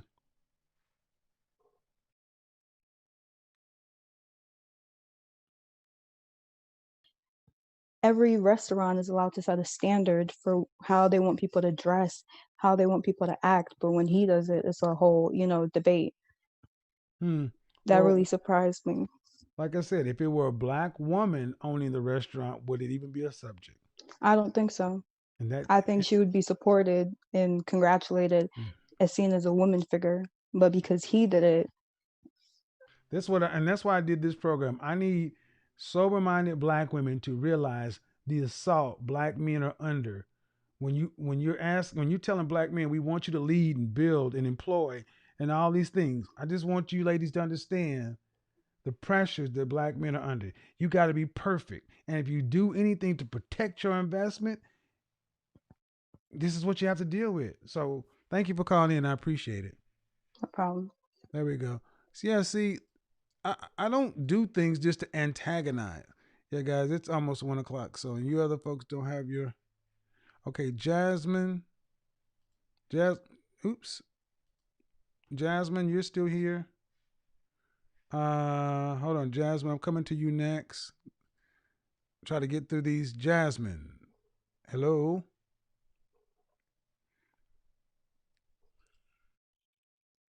Hello. Hi. What do you got for me? I'm a little nervous, but this is my first time calling in. First of all, thank you for I'll everything be that you're gentle. doing. Okay, thank you. Thank you for everything that you're doing. It's very refreshing to hear a man be honest about things, because a lot of men now, they do a lot of sugarcoating because they don't want to be offensive. So it's very refreshing to hear a man, just tell it the way that it is. So thank you for that. I wanted to speak to, there was a particular lady a couple of calls back who was critiquing the way that you approach the women inside of Neiman's about their masks. She was talking about what they've been through and things like that. And this is my issue that I have with Black women. We've all been through things, both Black men and Black women.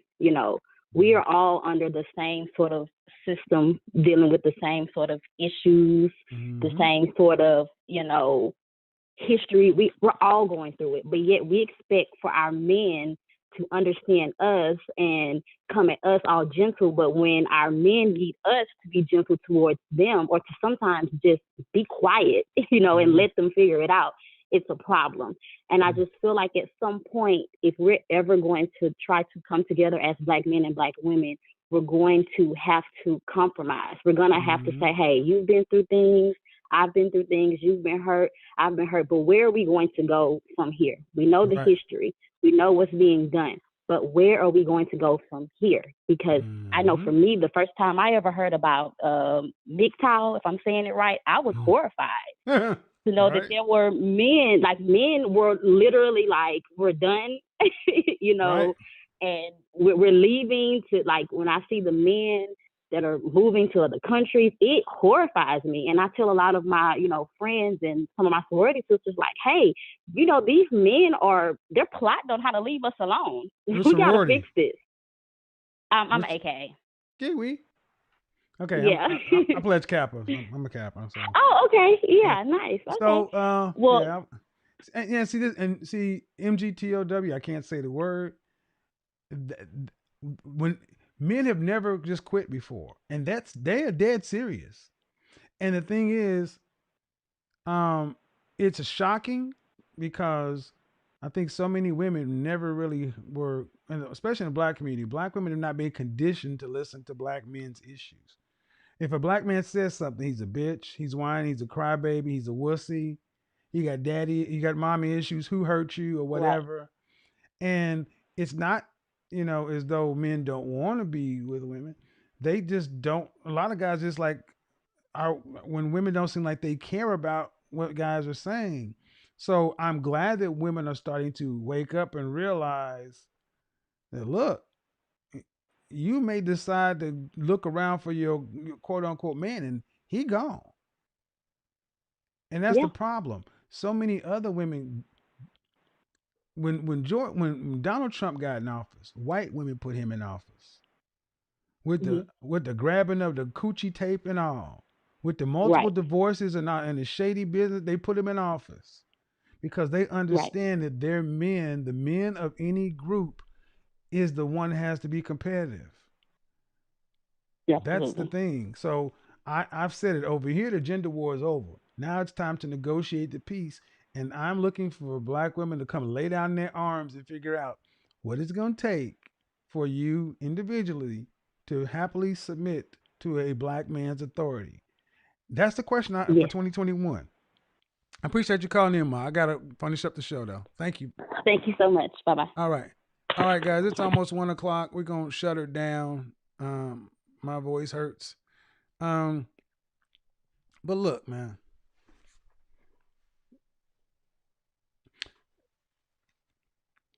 that man has a lot, and we need to support men who are willing to take a risk to be in business, who are wanting to hire folks that look like you and me.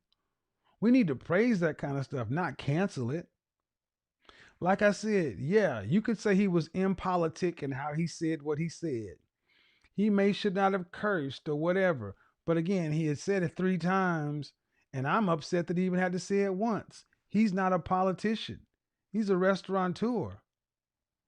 And we're not talking about teenagers. We're talking about grown people. No, you shouldn't have had a DJ playing Throw That Whatever Back So and So. You should have had Will Downing playing up in that mug or some smooth. That's what I'd have had. I'd have found you something other than that. Because I wouldn't even want to put that out in the environment.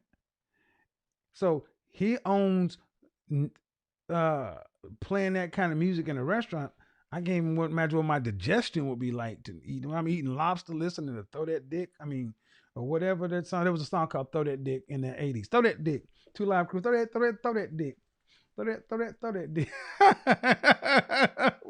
we had, and to think the shit that they got banned for is just crazy.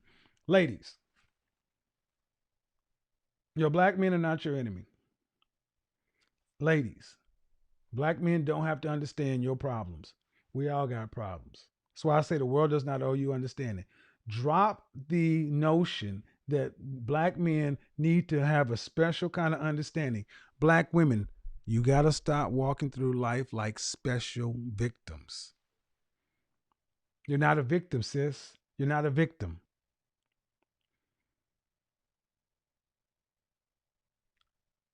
The next 5 years, you have time to find a black man to work with. But as this world continues to shrink and technology improves, don't think the well won't run dry.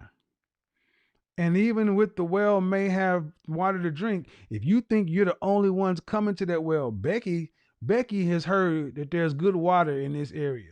Marisol Mylene have heard. You hadn't heard them calling in. The Colombians, the Dominicans, the Latinos. Did you? I mean, how many? I'm trying to tell you. I'm trying to told you. I hope you heard me. All right. This week is the week of reclamation. Headed to Miami later on this week. Going to be there Thursday through Sunday or Monday. Taking the show on the road again because that's just what we do. Thank you to everybody that showed up. Thank you to all the first timers. Thank you for everybody who subscribed. If you haven't subscribed to the channel, make sure you subscribe. We had 23 new members today, and we had 100. Yeah, subscribe to the channel. Subscribe to the channel. If you have especially if your brothers got your stuff together, yes, I'm going to bring in more men, but there's going to be a men's show. I think every couple of weeks, I want to profile men who have their stuff together too, because I don't just need to be the quote unquote star of the show. It ain't that serious. It's about us getting somewhere all. But anywho, I got to get up out of here. It's getting late. I'm hungry. And we got some more announcements. Oh my God. My God. What a show. What a show. Get on. Screw your couch. Screw your couch. I'm glad to know that so many of y'all saw what I saw. That's a good thing. Until the next time, peace. We are gone.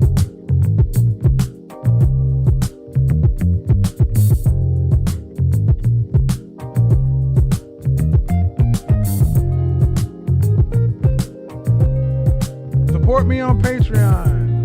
On Patreon for just as low as $5 a month, you can support the movement. One of the best ways to do that, just set it, forget it.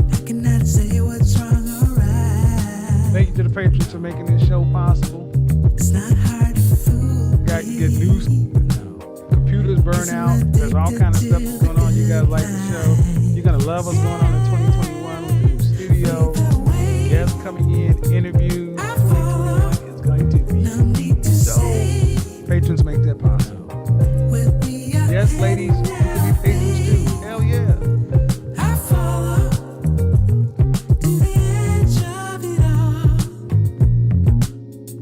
Support me on IG and follow me on IG at Kevin R. Samuels.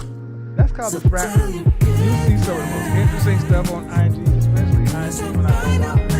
When I'm up, I'm up. When I'm gone, I'm gone. So check out IG every day for stuff.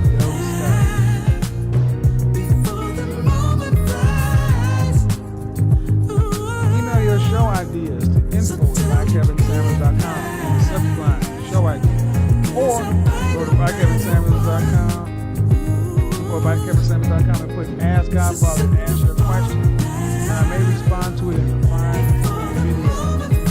Alright, even better, go to BlackKevinSamuels.com, go to booking, book your one-on-one time. Tomorrow I'm going to talk about the end of the year, booking up more of my time for the end of the year, especially with the weather changing and things like that. So you can do that.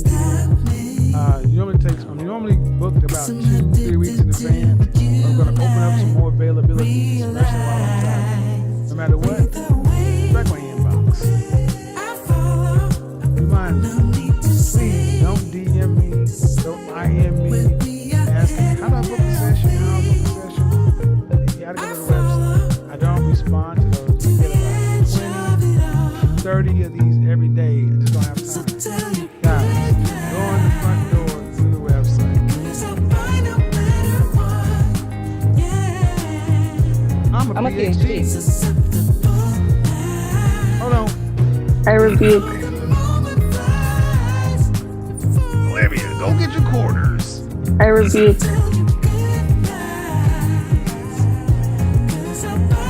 Remember, life is choice driven. You don't get to choose what happens to you, only how you respond to it. Shout out to the CIA, one love to the FBI. Until next time, folks, peace. We are